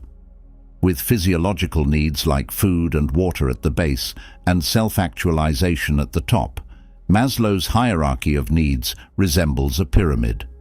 Maslow says that people must meet their basic needs before they can go after their more important ones. Before someone can try to become their best self, they need to meet their basic needs for safety, love and belonging, and respect. This theory gives us an interesting way to look at selfishness and self-love. When looking at Maslow's hierarchy, self-love is an important part of meeting all of these needs. We recognize and meet all of our needs, from the physical to the mental, when we practice self-love. Taking care of yourself, which could be seen as a healthy form of selfishness, is an important step on the path to becoming your best self. Maslow also stressed how important self-esteem was in the hierarchy, highlighting how self-love and respect are for personal growth. He suggested that in order to move up the hierarchy, people must respect both themselves and others. As the foundation of self-esteem and self-respect, self-love is essential here. Also, trying to reach self-actualization can be seen as a healthy form of selfishness. Maslow said that seeking personal growth, fulfillment, and peak experiences are all parts of self-actualization. Being the best version of yourself is what it's about. Some might say that this is a form of selfishness, but it is a good and healthy thing to do because it helps you grow and be happy by focusing on your own needs and growth. Maslow's theory acknowledges that being selfish is an important part of living a happy life. Still, it's important to remember that Maslow's idea of self-actualization includes going beyond oneself, helping others, and seeing how one is connected to all other people. We can learn more about self-love and healthy selfishness by looking at things from Maslow's point of view. His writing shows us the way to self-actualization by focusing on self-love, meeting our own needs, and the value of healthy selfishness in our personal growth. Going back in time to learn about ancient wisdom, we now look at Aristotle, one of the most important philosophers in history. His broad body of work, which includes metaphysics, ethics, and politics, has shaped thought for hundreds of years and can still teach us a lot about self-love and healthy selfishness. Born in 384 BC, Aristotle studied under Plato and then taught Alexander the Great. He opened the Athens school Lyceum and taught there for more than 10 years. His work has had a huge impact on Western philosophy and has been the basis for many later philosophical ideas and ways of doing things. Often translated as happiness or flourishing, eudaimonia is one of the most important ideas in Aristotle's ethical philosophy. In his writings, Aristotle said that eudaimonia is the highest goal of human life and thought. It is, however, a permanent state of being that comes from living a life of virtue and realizing one's full potential rather than a fleeting state of happiness or pleasure. You can't talk about self-love and rational self-interest without talking about eudaimonia. For Aristotle, self-love is not only okay, it's necessary for eudaimonia. Self-love, to him, wasn't a selfish thing to do. It meant wanting and working toward what is best for yourself. His idea of rational self-interest is related to his idea of self-love. He suggested that we are rational beings who want to reach our fullest potential by nature. Because of this, real self-love means seeking virtue and wisdom, which means becoming the best version of ourselves. It's a type of healthy selfishness where one looks for personal development and fulfillment without hurting other people, but rather as a way to make a difference in society. To understand how Aristotle's ideas can be used in real life, let's look at some examples. What if you're a musician, for example? Adopting Aristotle's idea of self-love would mean putting all of your efforts into improving your craft, finding and using your unique artistic voice, and reaching your fullest potential. Realizing your passion and potential and using them to make the world a better place in your own special way is what it's all about.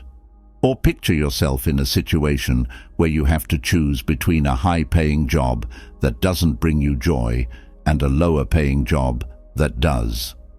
The act of self-love, according to Aristotle's philosophy, entails picking the path that makes you happy and helps you reach your full potential, even if it seems harder or less lucrative. These examples show what Aristotle meant by eudaimonia, which is a happy life that you achieve by looking for virtue and personal excellence. This is why self-love and a certain amount of selfishness are not only good, they're necessary. They encourage us to develop our self-confidence and reach our full potential, which benefits both our communities and ourselves. The teachings of Aristotle open up a new way to look at self-love and healthy selfishness. They also support the idea that these ideas are not at odds with each other, but work together to make a happy life. In his philosophy, he emphasizes the significance of virtuous self-love and rational self-interest in our search for eudaimonia, inviting us to consider our potential, our passions, and the decisions we make. Now we'll talk about Ayn Rand, a controversial but important figure in both literature and philosophy. In the 1920s, Rand moved to the United States from Russia, where she developed her philosophy, objectivism, which can be found in her books like The Fountainhead and Atlas Shrugged. Rand's philosophy supports a type of ethical egoism that she called the virtue of selfishness, which gives us a unique way to look at self-love and healthy selfishness. Rand's philosophy, objectivism, says that the most important thing in life is to be happy. She supported a kind of rational selfishness in which each person's own life and happiness are the most important things to them. Pursuing your own self-interest, rejecting altruism, and protecting your own rights are all part of objectivism. According to Rand's book, The Virtue of Selfishness, selfishness doesn't mean not caring about other people. It means not being willing to give up something for other people. Rand's idea of rational selfishness doesn't support hurting or taking advantage of others. Instead, it's about living in a way that is true to yourself, that supports your values and goals, and that leads to personal fulfillment in the end. In order to avoid the trap of instant gratification or short-term benefits at the expense of long-term well-being, Rand says that one's self-interest must be determined by using reason. Let us break down Rand's idea of rational selfishness to get a better sense of her point of view. This word, rational, is very important. Rand's idea of selfishness is not acting on whims or short-term wants, but on actions that are based on long-term and well-thought-out self-interest. Rand says that a truly selfish person would never hurt other people, lie, or steal, because it would not make sense for them to do those things. It hurts relationships, breaks trust, and in the end, makes life difficult. Rand also says that selfishness is linked to having a high opinion of oneself. Aristotle talks about self-love in a similar way that Rand does. Rand's selfishness is about respecting oneself, honoring one's values, and seeking personal growth and fulfillment.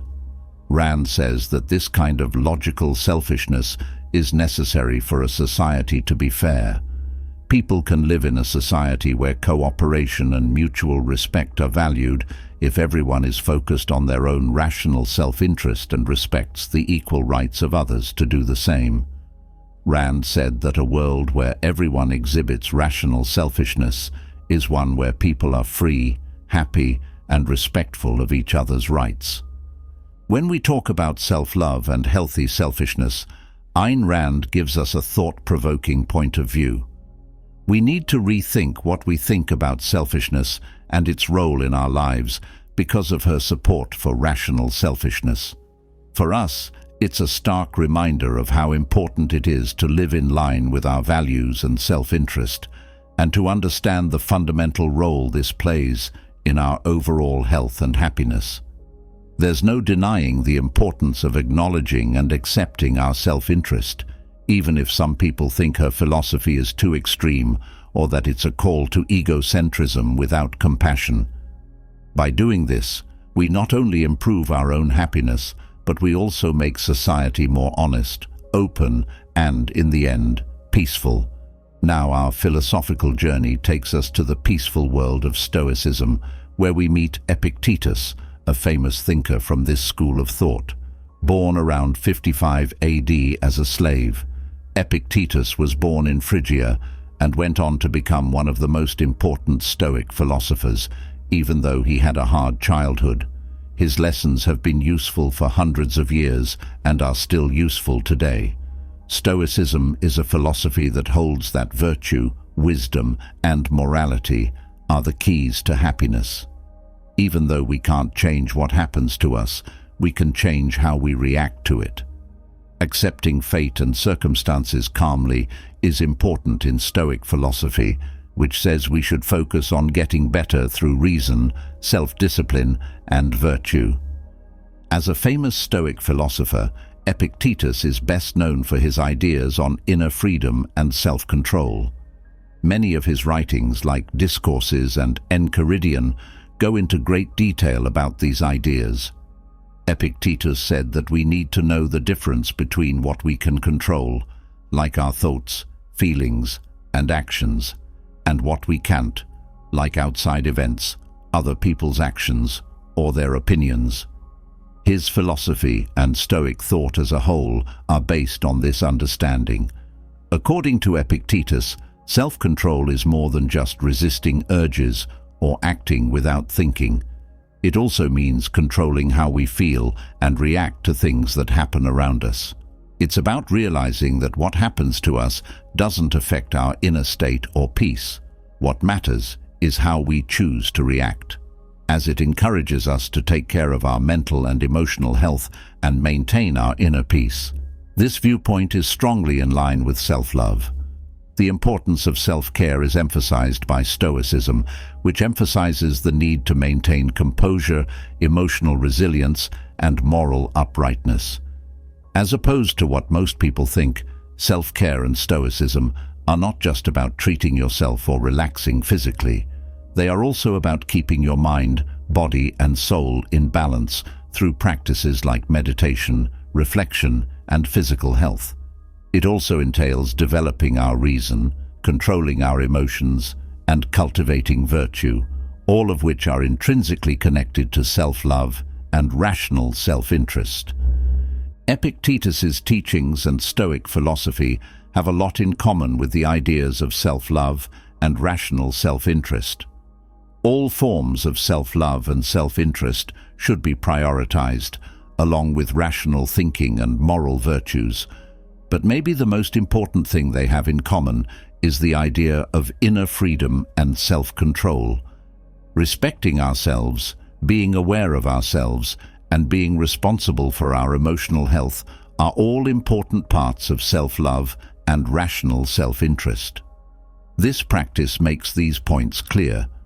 Using Epictetus's ideas in our everyday lives can have big impacts. Let's say you find yourself stressed out about a project. Then, instead of letting your anxiety take over, use Epictetus's advice to focus on what you can control. You have no control over how the project turns out, but you do have control over how hard you work on it, how you use your time, and how you deal with stress. Also, if you are having a hard time with your self-esteem, it can help to think about what Epictetus said about inner freedom. Recognize that your virtues, your deeds, and your inner peace are what define your worth, rather than external opinions or events. Jean-Paul Sartre, a French philosopher and one of the most important figures in existential philosophy, will help us find our way through the complicated maze of self-love and selfishness. Sartre, who was born in Paris in 1905, wrote and thought a lot. His ideas have had a big impact on Western philosophy, especially existentialism and phenomenology. Sartre popularized a philosophical movement called existentialism, which is based on the idea that each person has a unique experience in a universe that is either not caring about them or even hostile to them. Personal freedom, choice, and responsibility are important to this school of thought. Existentialists say that everyone has the power to give their life meaning. This power, while freeing, also comes with the heavy responsibility of choice.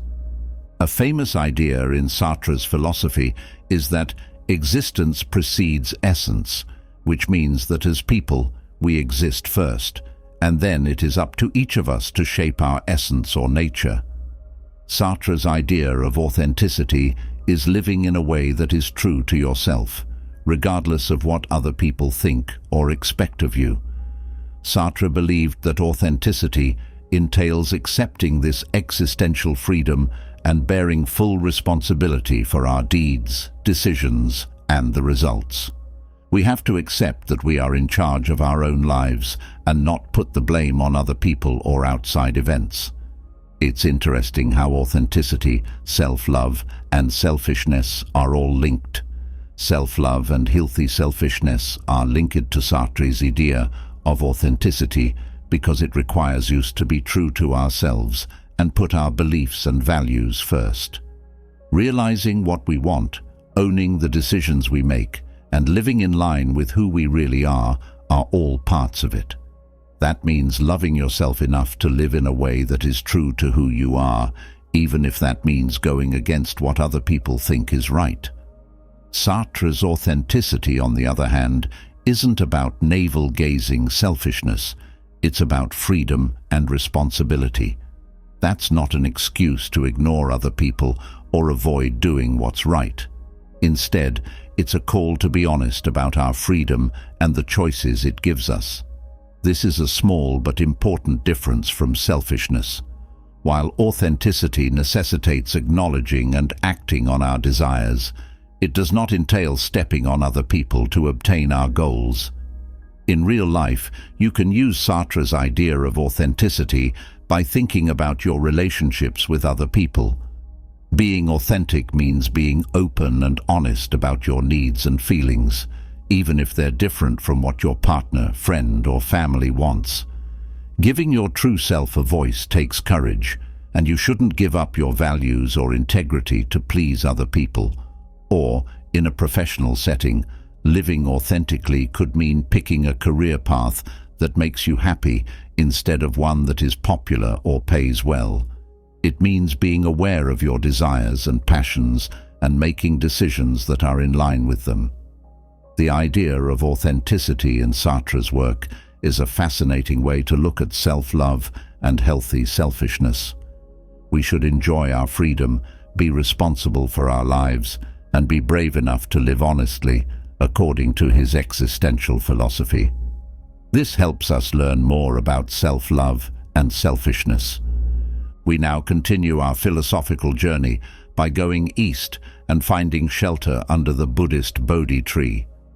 The Buddha, whose name was Siddhartha Gautama, taught this old philosophy in the 6th century BC. The Buddha's teachings have been passed down through the years and have helped millions of people all over the world. Buddha taught based on the 4 noble truths, which explain what suffering is, why it happens, how to stop it, and the way to do that.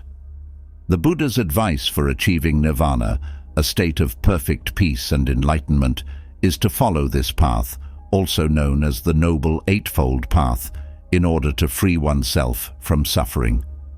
The middle way, also called the Noble Eightfold Path, is one of the most important parts of what Buddha taught. Between giving in to your wants and denying yourself, the middle way is a way to live a moderate life. This view stays away from both extremes and instead encourages a balanced and thoughtful way of living. After trying both extreme poverty and lavish luxury, the Buddha came across this path. He realized that neither of them led to true happiness or enlightenment. This is an all-encompassing path that includes mental discipline, wisdom, and moral behavior.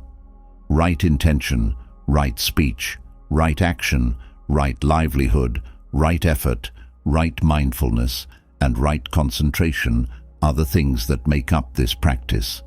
All of these together make up a balanced way of life that frees the self from suffering. If we look at what the middle way means for self-love and selfishness, we can see an interesting relationship. Buddhism sees self-love as caring about your own health, both mentally and physically.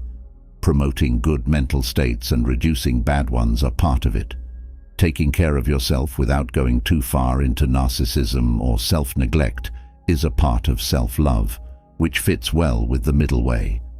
Selfishness, on the other hand, isn't automatically condemned in Buddhism. Rather, it's the immoral or harmful ways in which it manifests itself, like greed, hatred, and delusion. These are thought to cause pain and lead people away from the right path. In Buddhism, however, a healthy sense of selfishness is important because it helps people develop self-love and compassion, both of which are necessary to walk the middle way. Let us talk about meditation, which is an important part of Buddhist practice. You can think of meditation as a healthy way to be selfish and love yourself. You give it all to yourself, focusing on getting in touch with your inner peace and awareness. This practice fits perfectly with the middle way because it promotes balance and stays away from extremes, like focusing too much on others or not caring about anything at all. The middle way can help us find a balance between our personal and professional lives so that we can meet our own needs without ignoring our duties to others. It can encourage us to live a healthy lifestyle, not denying ourselves joy and comfort or overindulging in sensual pleasures. Beyond teaching us to be calm, understanding, and kind to others, it also teaches us to be kind to ourselves. Buddha's middle way gives a powerful view on the tricky balance between selfishness and self-love. Without going to the extremes of self-denial or self-indulgence, it requires us to cultivate self-love and a healthy sense of self-interest. As we learn more, we look to the middle of the 20th century and the work of Erich Fromm, a German social psychologist, psychoanalyst, sociologist, and humanistic philosopher. Born in Frankfurt, Germany in 1900, Fromm's ideas went beyond academia and gave us deep insights into love, society, and how people act. This author is best known for The Art of Loving, which came out in 1956. He shows love not as a feeling that can be changed by passion or outside factors, but as an art that needs to be cultivated and cared for. Fromm said that to practice love, you need to be disciplined, focused, patient, and able to get past your narcissism. It's most important to be able to love yourself. Fromm wrote, "In the experience of love lies the only answer to being human, lies sanity." He thought that a person's mental health was linked to their ability to love others and themselves. He said that loving yourself and loving others are connected, since love is impossible without loving yourself, and loving others is impossible without loving yourself. In practice, Fromm's concept of self-love challenges us to strike a balance between taking care of ourselves and others. It's about being aware of our own wants and needs, while also caring about and respecting the wants and needs of others. It rejects the idea that self-love is a selfish, self-centered act. Instead, it sees it as an act that includes everyone in our personal and professional relationships. Fromm's idea challenges us to practice active listening, understanding, and mutual respect that are rooted in the love we have for ourselves and others. As we go through the challenges of life in the area of personal growth and development, it forces us to be patient with others and with ourselves as well. We should accept our flaws and work on them without hating or being too hard on ourselves, according to Fromm's idea. A healthy amount of self-criticism and self-reflection is encouraged by it. This helps us grow as people and see ourselves more clearly. Fromm's view on self-love as an essential part of liking others offers a vital layer to our understanding of self-love and greed. His thoughts urge us to recognize self-love not as an isolated, self-centered act, but as a vital step towards loving others and living a healthy life. As we journey through the different ideologies and psychological views on self-love and selfishness, we find ourselves in a collection of ideas, each unique yet having similar threads. Comparing these views helps us understand their depth and diversity and leads us in bringing these principles into our daily lives.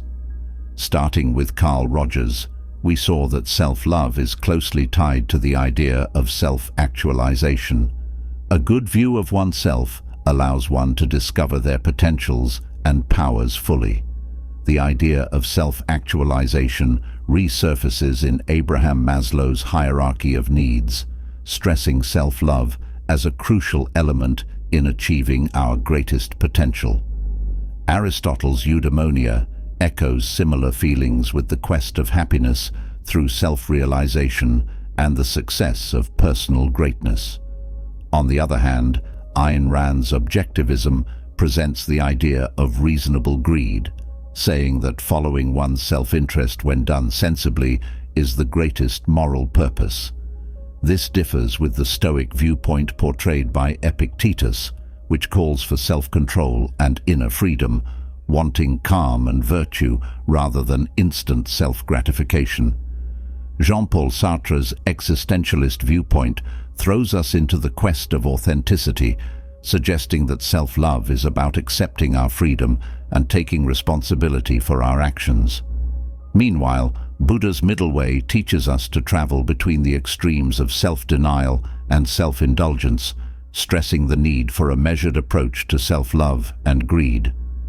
Erich Fromm links these different views by showing self-love as an art important for our ability to love others. His work stresses the joint connection between liking oneself and loving others. Despite their various historical and cultural settings, these thinkers and psychologists share a respect for the value of self-love and a healthy sense of selfishness. They all understand, in one way or another, that self-love is not an act of pride or selfishness, but a crucial part of human well-being and a key to a happy life. The idea of greed, too, is reframed as a healthy act of care for oneself and not a show of disregard for others. In terms of bringing these views to modern life, we can take away several important lessons. Self-love is about recognizing our self-worth and treating ourselves with kindness and respect. It includes knowing and meeting our wants, whether physical, mental, or psychological. Healthy ego, on the other hand, is about setting limits and making time for ourselves amid our busy lives. It's about expressing our values while keeping care and respect for others. In a world that often forces us to put others' needs before our own, these moral and psychological views remind us of the importance of taking care of ourselves too. After all, as the saying goes, you cannot pour from an empty cup. In the act of supporting ourselves, we become better able to add to the world and improve the lives of those around us. As we move forth into our unique journeys, let these thinkers and scientists be our leaders. Let their insights light our ways as we travel the terrains of self-love and greed.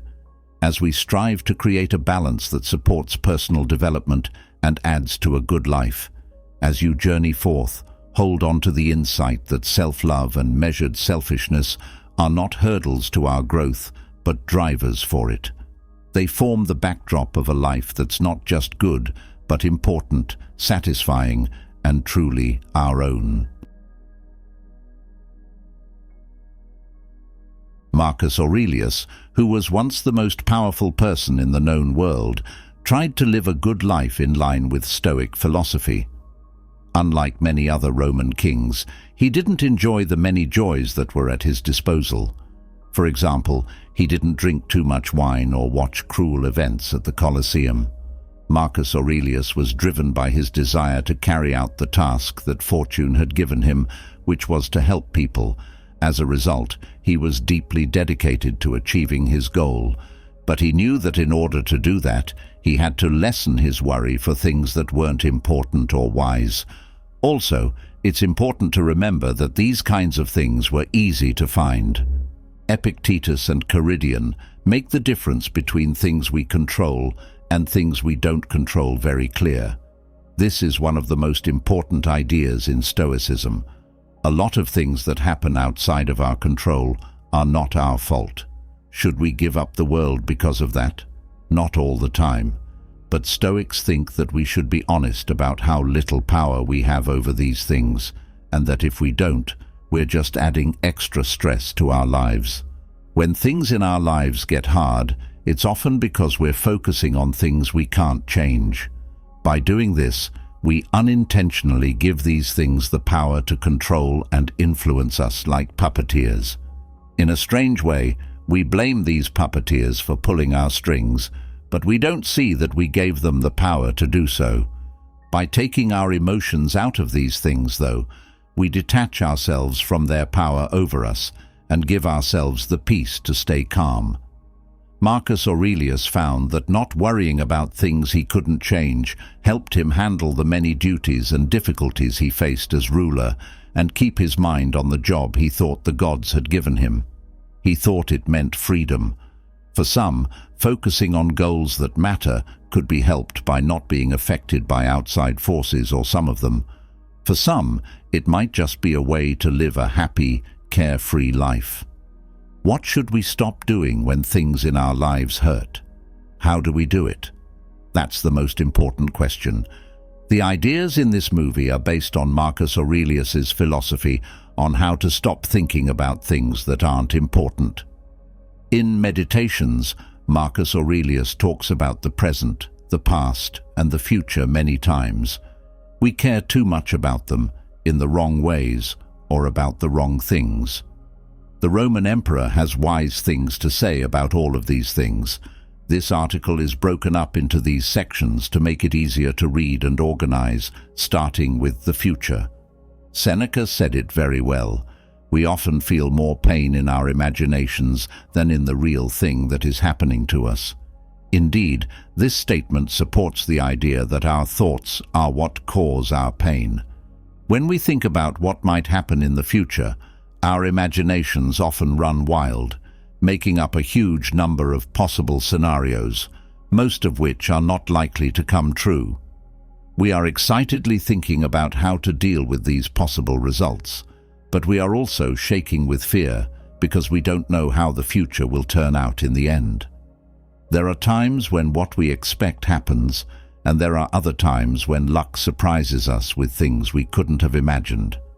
Consider this situation. We may have spent years carefully planning and saving for a well-deserved retirement, only to be told we have cancer just as we are about to reach our golden years and only have a few months to live. People are often filled with constant anxiety just thinking about the chance of such events happening. From the best-case situations to the worst-case scenarios, the range of possible results is wide. What if a terrible Third World War starts? What will happen if we lose all of our money? These terrible things could happen, but we can't deal with them until they do. For now, at least. They're just ideas in our heads. We only worry about the future when we think about it. Marcus Aurelius stressed that the weight of the present moment alone is what keeps us up at night, since the future doesn't exist outside of our minds. There is no harm in the future itself. Rather, our pain comes from how we are dealing with it right now. The stress that comes from worrying about what might happen in the future actually happens now. In a strange way, the future doesn't happen in the present, because it is already the present when we meet it. So, the bad things that will happen in the future are caused by our present fears and concerns. When we worry too much about what might happen in the future, life starts to hurt because we live through those events in our minds and let them control our present. Marcus Aurelius says that people who worry too much about the future will fail. Take a look at this quote first. Never let the future bother you. If you have to, you will face it with the same reasonable tools that you use to deal with the present. He stressed the idea that if he could handle the problems of the present well, he would also be able to handle the problems of the future. He told himself not to think about all the terrible things that might happen, and instead to focus on what was happening right before his eyes. He knew he could handle it when he focused on the present. If that's true, then why wouldn't he be able to handle what's coming?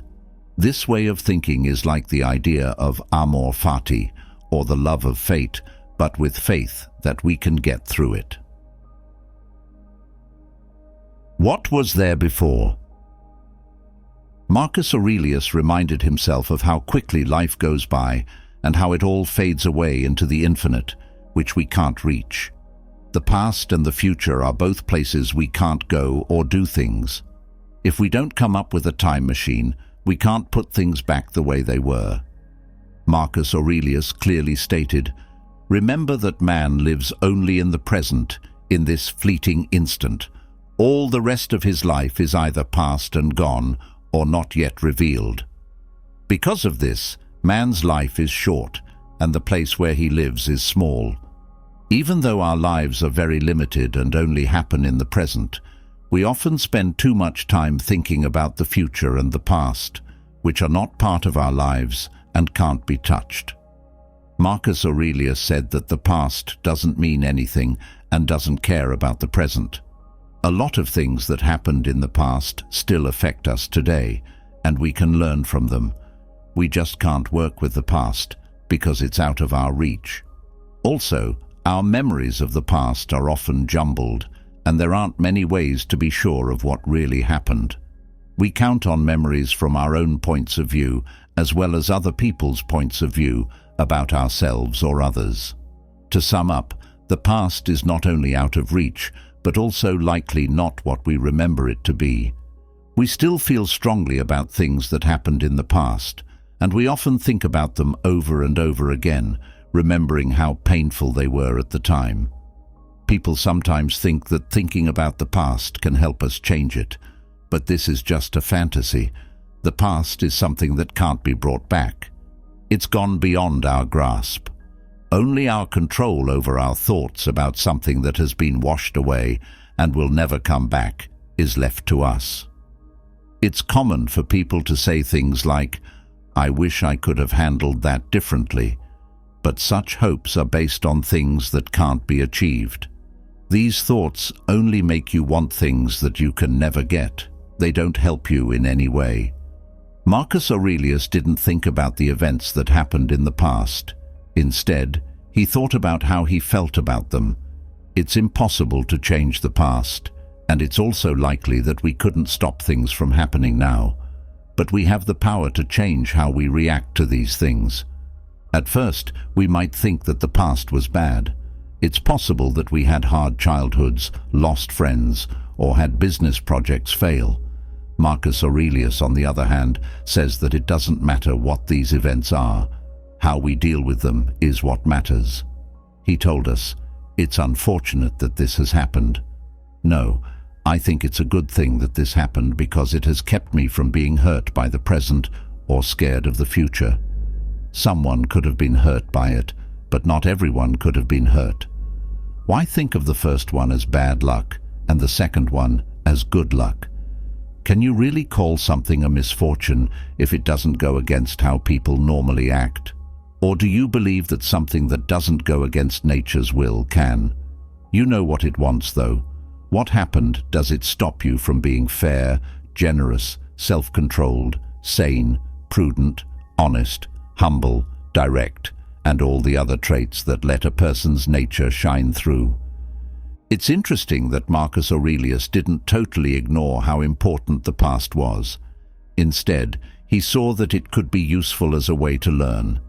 He thought that by looking at the patterns and rhythms in the past, like how events tend to rise and fall and often happen again, we can learn things that will help us plan for and predict the future. From this point of view, we can draw from the past to help us figure out what might happen next, right now. Marcus Aurelius often says that we can only live in the present time. It is the limited realm that we can get to right away. The view from it lets us see into the infinite depths of the past and the incomprehensible darkness of the future. As a way to keep himself grounded, Marcus Aurelius focused on the present moment, which was within his power. Despite this, even when we are able to let go of the past and calm our worries about the future, we often find ourselves worrying too much about things that don't really matter, things that are happening right now. We are often unhappy with how our lives are going right now, and when things don't go the way we want them to, we often give in to feelings like anger, sadness, or hopelessness. Marcus Aurelius, on the other hand, said that it is pointless to be upset by what fortune brings us. It is not up to us how the world around us develops itself. It is up to us how we respond to it. Still, we often feel upset when we don't like what's going on or when we can't get what we want. Marcus Aurelius said that we shouldn't fight things that we have to. He said that people who have trouble with money are like pigs that kick and scream when they are killed. It doesn't matter what we do, the gods will still catch us. People will always want to fight wars, natural disasters will happen, and our bodies will age. In the same way, we can't force the world to do what we want it to do. There is no guarantee that the people we like will feel the same way about us, and there is also no promise that everyone will have the same experiences in life. This is naturally impossible. Still, we often waste a lot of time and energy fighting the parts of reality that we can't change, no matter what tools we use. Our feelings change all the time, going from anger over unmet wants to sadness over bad situations. For this reason, the present moment turns into a torture prison where we have to suffer the random whims of fortune. In contrast, there are times when we fall deeply in love with the moment and hold on tight, afraid to give up what we have. We give up power once more to the whims of fortune. But because we're so caught up in everything around us, which is temporary and out of our control, we often can't see what's really up to us, our decisions, actions, and thoughts. Marcus Aurelius thought that nature's laws ruled over us. If we run away from it, or feel sad or angry about it, we're just thieves and runaways. We should not waste our time or energy being disgusted by or holding on to our situations. Instead, we should accept and welcome nature's ways. In the 7th book of Meditations, Marcus Aurelius gave advice on how to live in the moment. He said that instead of focusing on what we don't have, we should think about what we do have. But he warned people to be careful with this method. In his own words, don't think about what you don't have. Think about the things you value most and how much you'd want them if you didn't have them. But watch out. Do not get so much pleasure from them that you start to overestimate their worth to the point where losing them would bother you. Despite this, accepting one's situation can be very hard, especially when things are really bad or when life gives us a bunch of lemons. Some people might wonder if they are asking too much for a break. Adversity shouldn't be a reason to act like scared or upset animals, according to Marcus Aurelius. Instead, he said, these difficulties are chances to put Stoic philosophy into practice in one's life, which is what virtue is all about. The meaning of life is not based on the beauty and luck of our outside situations, because these are unpredictable, weak, and out of our control. The Stoics said that what counts most is how we deal with the things that happen to us.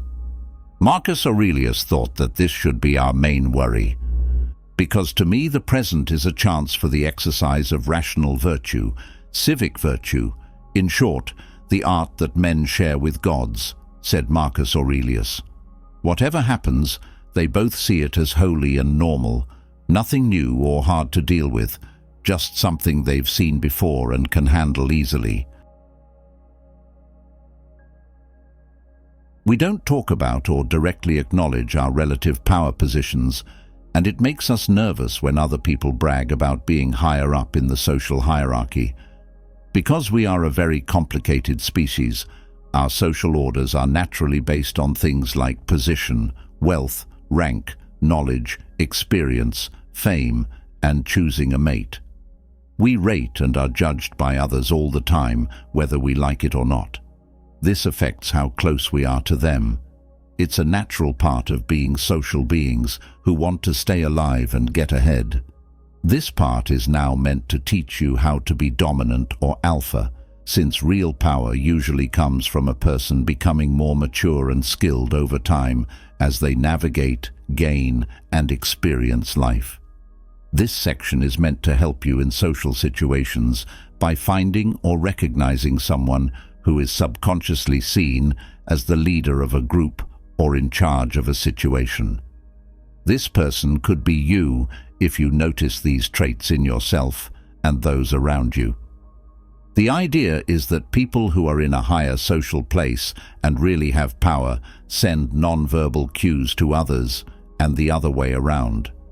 You can clearly pick up on these cues from the way people move, gesture, and make small facial movements. When people are together, dominance is shown rather than said out loud. It is very important to know who you are working with. If you think someone else is more dominant in a group, don't let your pride and fears make you try to out-alpha them in a way that nobody will see. Look around you instead and pay attention. If you are pretty good at dealing with people, you will easily feel confident enough to take charge. Take a step back and look again, if not. Remember that your image is on the line, so you need to be careful when other people are around to protect it. When you're in a social situation with someone more powerful, the best thing to do is watch them and learn from them. Over time, figuring out their flaws and errors can be helpful in the long run.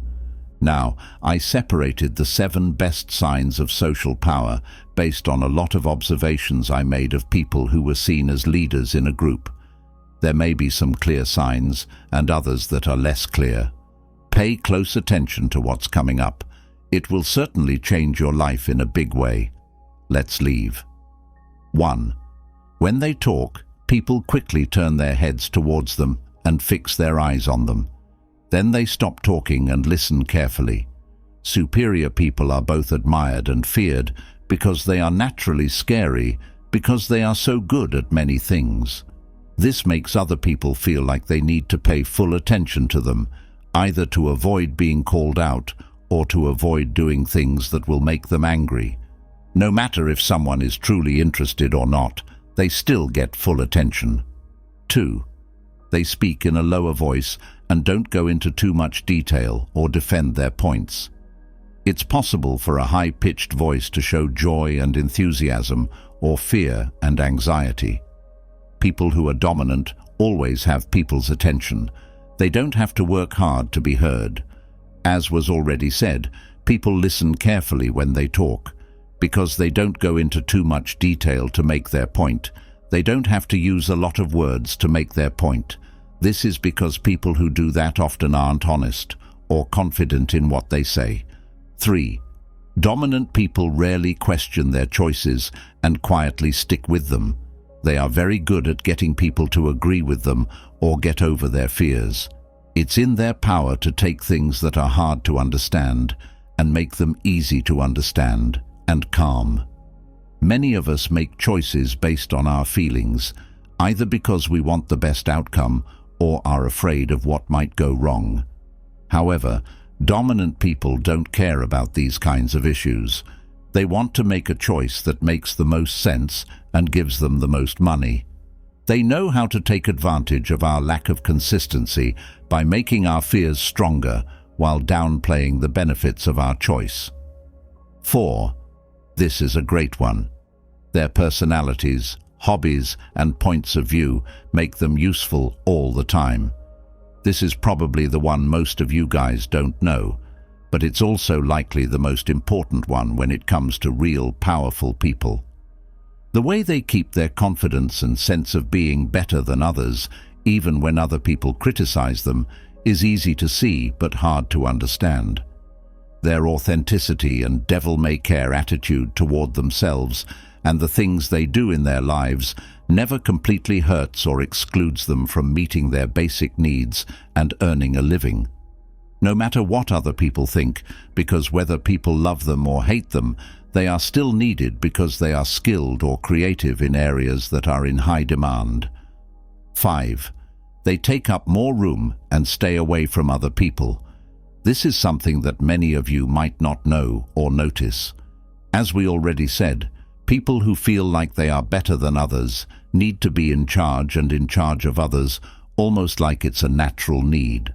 This is clear from the fact that they want to keep an eye on other people from a high place. So, when they're standing or sitting, they tend to take up a lot of room, leaving gaps between themselves and other people. This is clear because they are leaning back in their chairs and moving them slightly away from the table, or they are choosing to sit at the very end or edge of the table. There are big, wide tables in the offices of high-level leaders as well. These tables are meant to keep people sitting or standing in front of them at a safe distance. Besides that, they usually stand at the farthest end or corner of the room, away from the door, instead of in the middle or next to it. They are strategically placed so that they can see everything going on in the room or at the front door. This gives them a safe view. 6th, they make long, determined eye contact with anyone they choose. People who are dominant or who think they are better than others rarely look down or lower their gaze for long periods of time. Their chins are always raised, and they are always looking around for interesting things to look at. They act cocky around other people, even when they're making eye contact, because they think they are better than others. They have the right to make decisions at their own pace and choice because they are self-assured about how weak other people are. People may feel uncomfortable around them because of this behavior, but they don't care because they know no one will question or challenge them. 7. The last one is the most important. They won't be afraid to tell or show that they don't like someone there. They feel safe and unafraid to say whatever they want, even hurtful things about people they don't like, because of their sense of privilege and their belief that no one will challenge them. They know that most of the people around them will either automatically agree with what they say or will feel pushed to agree, even if they don't. This is how much power someone has when they are respected and feared for their authority. Personally, I used to say that we shouldn't care about what other people think, but I think that, as social beings, we still do, even if it's not obvious. And that balance is made by people in power in this way. They are completely aware that no matter what they do or how they feel about them, people will come looking for them because they have something that many people want. This means that you need to have skills, knowledge, and experience that you want to use and have, but are also highly useful enough that people will come to you for help in exchange for money. As an example, the person who inspired this movie has a skill or set of skills that make others always want to hire them. His ability to make and keep relationships with people from a wide range of social groups is this skill. He often says that he really wants to learn about other people and their unique ways of life. Honestly, he had no idea that this hobby would turn out to be the most important thing in his life.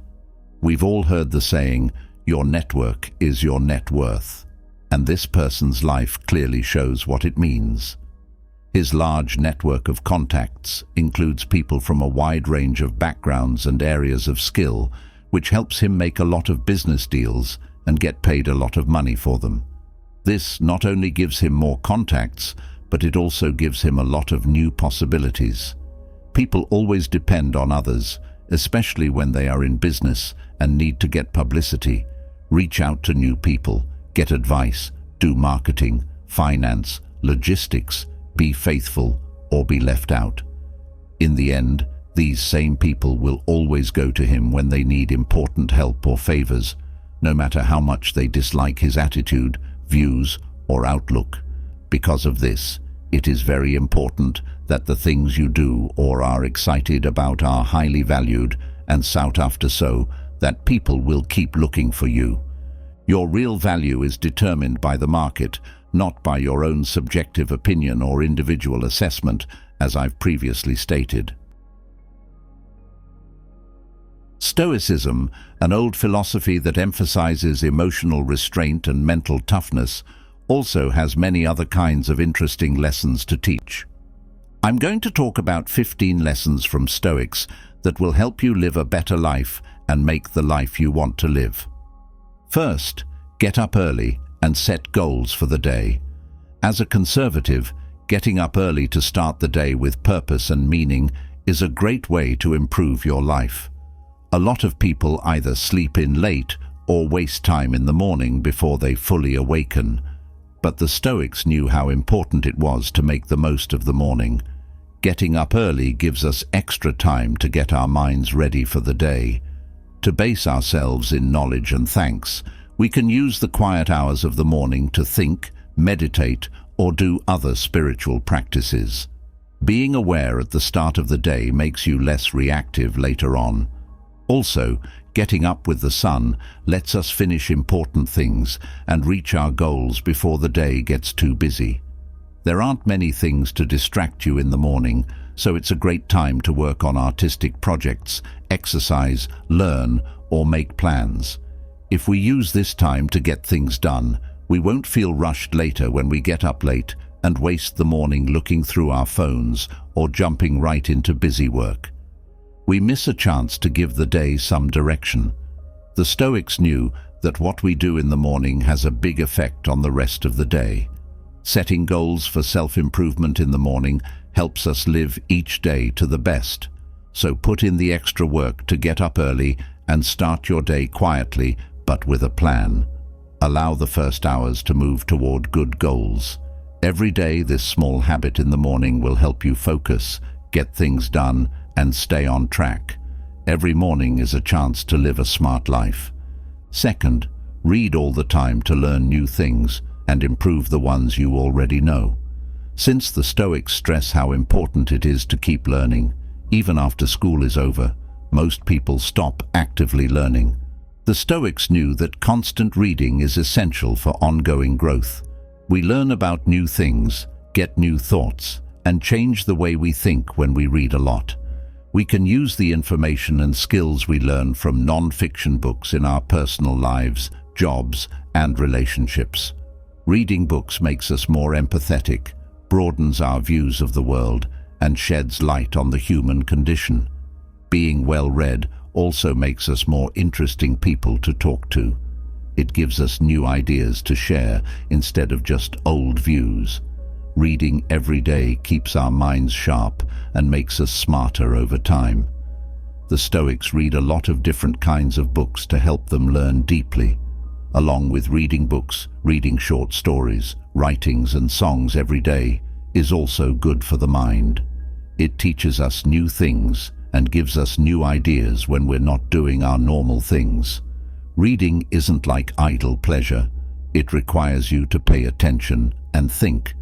But reading every day is a practice that builds up over time into a wealth of skills and information. Like the Stoics, you should see every day as a chance to learn something new from books and other sources. Stay incredibly interested. Third, learn to control your feelings and urges. The Stoics knew that most people are led by their short-term emotions and urges instead of their own common sense and self-control. However, they taught that self-control and knowledge depend on our ability to control our emotions. People, unlike animals, can stop and think before acting on strong feelings like fear, anger, and desire. Getting better at this frees us from letting our feelings control and overwhelm us. It keeps us from speaking and acting hastily when we are angry or upset. We can learn to calm down after our first intense rush if we practice. We can look into where it came from, decide if it's true, and think about thoughtful answers instead of just reacting on the spot. Emotional honesty is sometimes the smart thing to do, but we should do it voluntarily, not because we have to. Being self-aware and practicing hard are needed to take control of our emotions, but the benefits are more self-control, better choices, stronger relationships, and less guilt over hasty words or actions. Stoicism tells us that we can put some mental space between what we see and what we do. We don't have to let our feelings control how we act. When we take a moment to think about what we want to say, we can calm ourselves down even when we are feeling very upset. Every day, be alert to improve your self-mastery. Number 4, work hard and don't complain. The Stoics stress how important it is to work hard and keep going even when things get hard. They told us that we should work hard every day and not complain all the time. When we face problems, giving our work our all is a virtue in and of itself, even if we don't get anything in return. Working hard gives you a sense of pride and meaning. As a matter of honor, the Stoics did their best at every job, no matter how small. They also emphasized keeping discipline and resilience when facing obstacles in a project. We don't have to complain or give up. We can change our minds gently and keep trying. A failure is not a disaster. It's just a test of how strong we are. We can change how we do things to get better if we have open grit. With this mindset, we can learn new skills by practicing them over and over again. We stay motivated by focused on getting better every day instead of letting bad things get in the way. The road to success is winding, but we can get there if we work hard. No matter how valid your complaints are, complaining about work problems all the time only makes things worse. Accept that things will go wrong sometimes. That's what the Stoics did. Do not waste your time complaining. Instead, keep working with quiet purpose. We find value in work that is done well. 5. Surround yourself with people who can help you and inspire you. The Stoics knew that the best way to become wiser was to surround yourself with wise people and other good influences. Most people just do what everyone else does without giving it much thought. But picking our inspirations with care helps us live smarter. Finding teachers who are skilled can help us make better decisions and change the way we act. Being around people with more experience helps us grow as people, whether it's through an official job or a casual chat. Aside from having direct teachers, we also learn from being around wise, thoughtful people, even if it's just through their works and talks. The good things they do and the way they live show us better ways to live. The right people and things push us to grow. Being aware of the people we hang out with and how they affect us gives us the power to live on purpose instead of just letting society's stupidity affect us.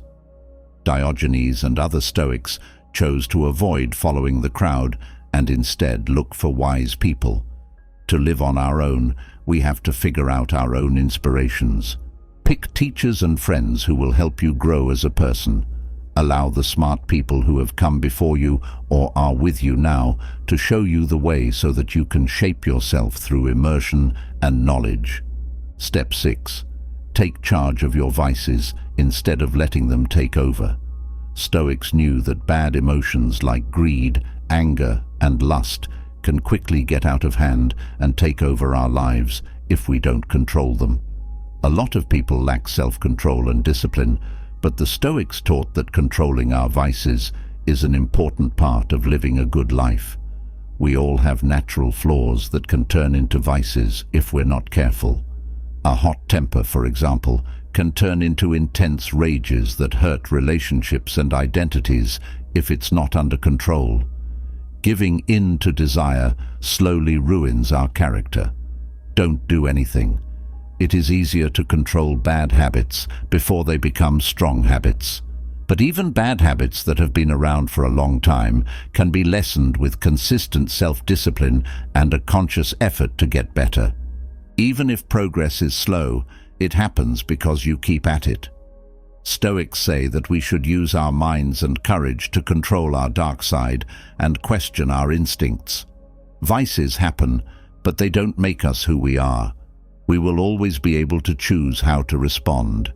We can live a good life because of this strength. Every day, watch your vices come up without judging them. Write down your triggers and trends over time and work on being able to stop, change your mind, and act wisely.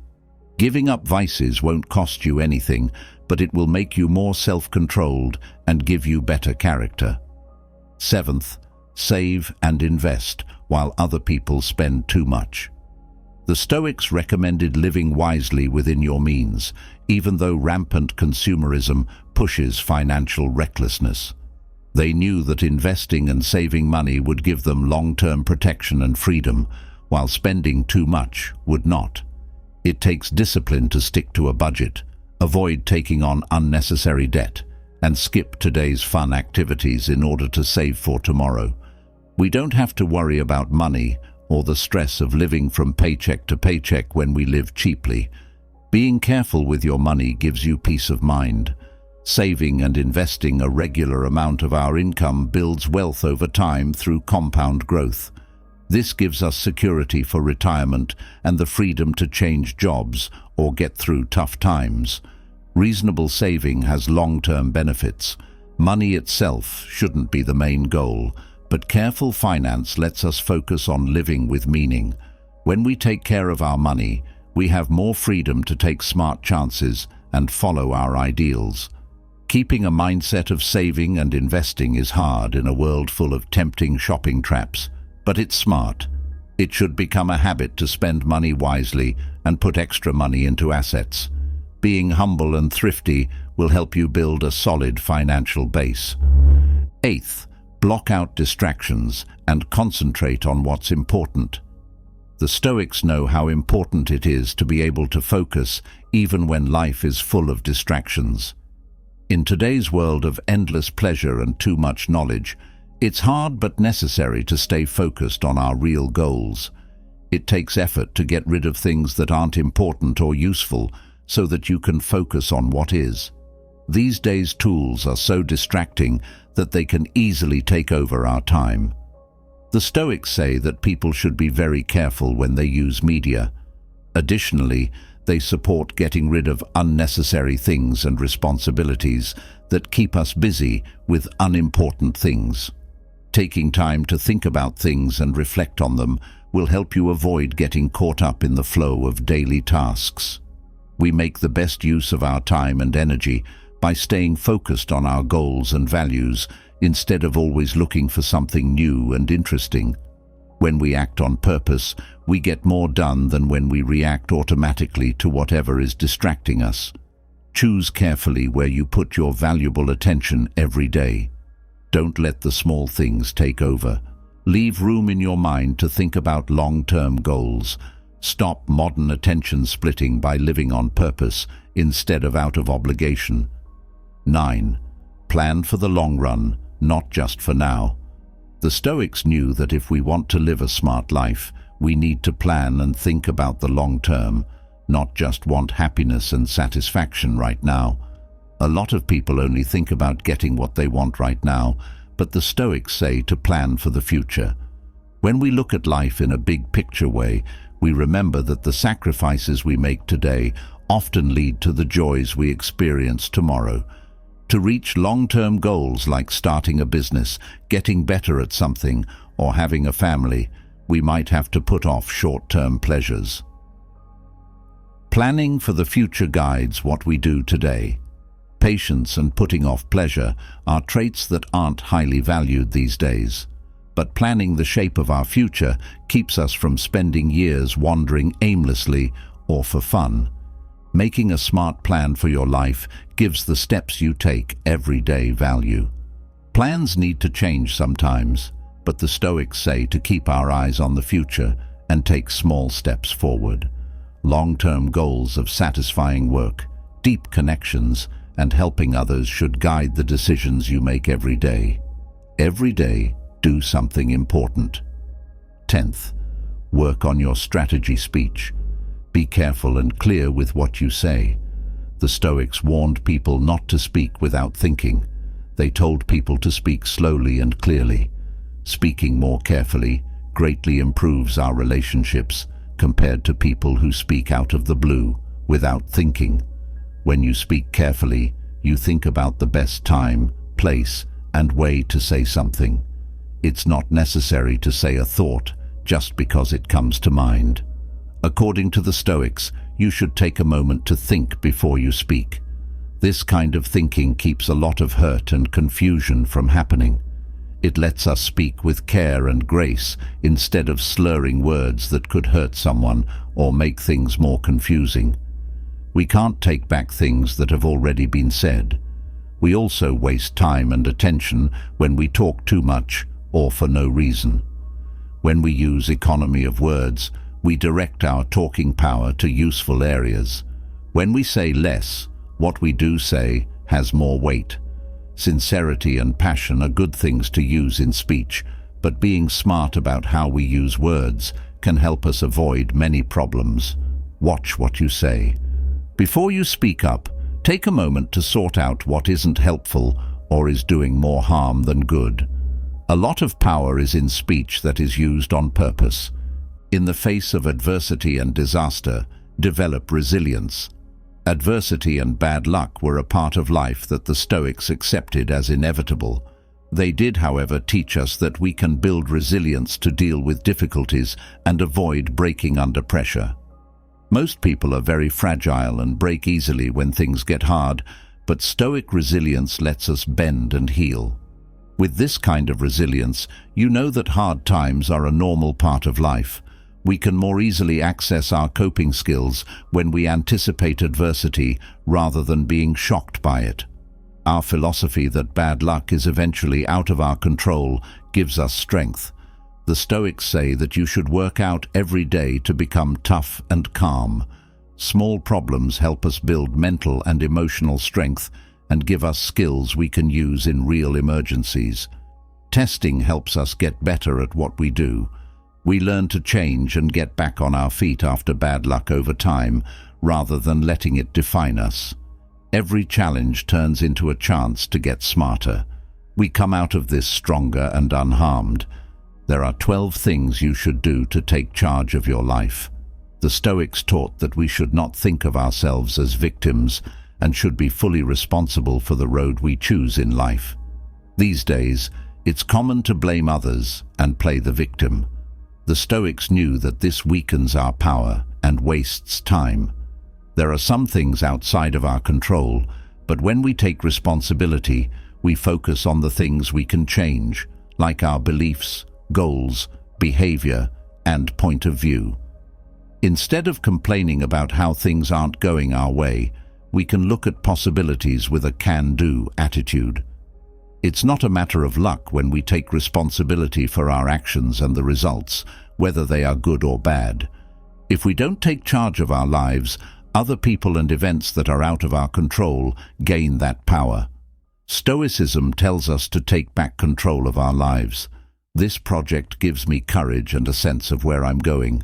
Every day gives you a chance to own your growth and be responsible for your thoughts and actions.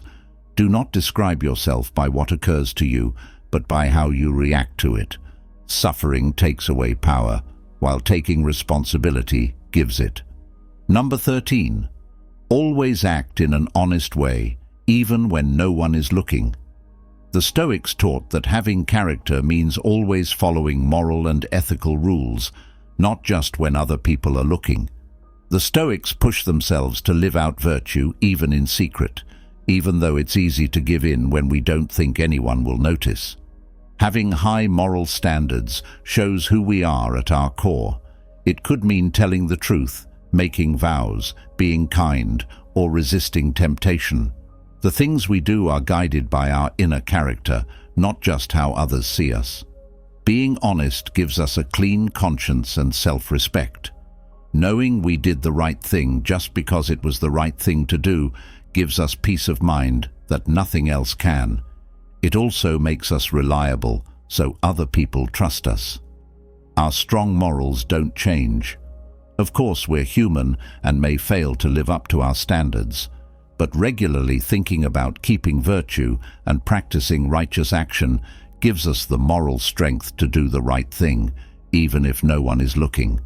Every day, try to be honest and follow your own inner sense instead of what other people think. Stand firm on your morals when you're by yourself. Moral greatness comes from within. Help other people and make a difference in the world. A lot of people only think about themselves, but the Stoics lived their lives by helping others. They knew that giving our skills to others makes us feel good and gives our lives purpose. Making a change for other people is the most basic thing we can do. Acts of kindness, volunteering, and taking part in politics all make us and others better. Helping people, whether they are friends, co-workers, or strangers, has benefits that go beyond us. Moving beyond selfish goals and working to make people better was what the Stoics said. Giving back should be a part of everyday life because we all depend on others. Think of yourself as a part of society, not separate from it. We need to make sure we take care of our own needs while also helping others, but having a service mindset makes us more empathetic and helps us focus on life's shared project. There is health to share for both minds and bodies. Service, no matter how big or small, should be something you do every day. Find out what someone needs and give them what you can, like time, money, or just a listening ear. Help society by easing people's worries and boosting their status. There is a bigger self that comes from serving a greater cause. No matter how successful you are, stay humble and thankful. The Stoics knew that it is easy for our egos to get too big when we have success and comfort in this world. It's easy to think that we are completely responsible for our success as we get more money, fame, status, and praise. But the Stoics say that no matter how much we achieve in life, we should always be humble and thankful. It's normal to be proud of your skills and accomplishments, but remembering how little you can control keeps you from becoming cocky. A lot of things in our lives are out of our control, like our genes and how we were raised, where and when we were born, and the people we met and learned from. Health, safety, and wealth are all things that make chance possible. Being humble also means being aware of our flaws and weaknesses as people. When we stay humble, we can keep learning and getting better instead of thinking we know everything. It also helps us bond with others more deeply, since pride makes people angry and makes us feel alone. When we appreciate the gifts in our lives, we are more likely to share our own good fortune with people who need it. You should be proud of what you've accomplished and use your skills to the fullest, but keep in mind that success and comforts in this world can disappear in an instant. Inner character and knowledge are the only things that can't be lost. Not just getting more successes and praise isn't enough to make you happy. You need to face each day's difficulties with virtue, understanding, and service. Gratitude should be something you do every day. Thank the people and things that help you, no matter how big or small. There are forces that can change our luck at any time, no matter how comfortable we are. Being humble and grateful helps us keep our hearts open. As we draw this exploration to a close, it's important to pause and reflect on the profound journey we've undertaken together. Through the Stoic Guide for Emotional Freedom, we've ventured deep into the heart of Stoicism, uncovering its timeless wisdom and practical tools for achieving inner peace and resilience. This exploration was not merely about learning ancient philosophy, but about applying its principles to navigate the complex emotional landscapes of our lives. Remember, the path to emotional freedom is not a destination, but a continuous journey of growth and understanding. The insights and strategies shared here are your companions, offering guidance and support as you face life's challenges with a new perspective. Embracing Stoicism means embracing a lifelong commitment to cultivating your inner strength, wisdom, and serenity. Take forward the lessons learned, the practices discovered, and the mindset cultivated on this journey. Let them inform your decisions, shape your reactions, and guide your path through the turbulence of life. The Stoic principles of understanding what is within our control, accepting what is not, and finding joy in the present moment are powerful allies in your quest for emotional freedom. Thank you for joining us on this transformative journey with us. May the serenity, resilience, and clarity you've cultivated continue to grow and flourish in all aspects of your life. Carry the wisdom of Stoicism with you, letting it light your way to a life marked by emotional freedom and profound peace.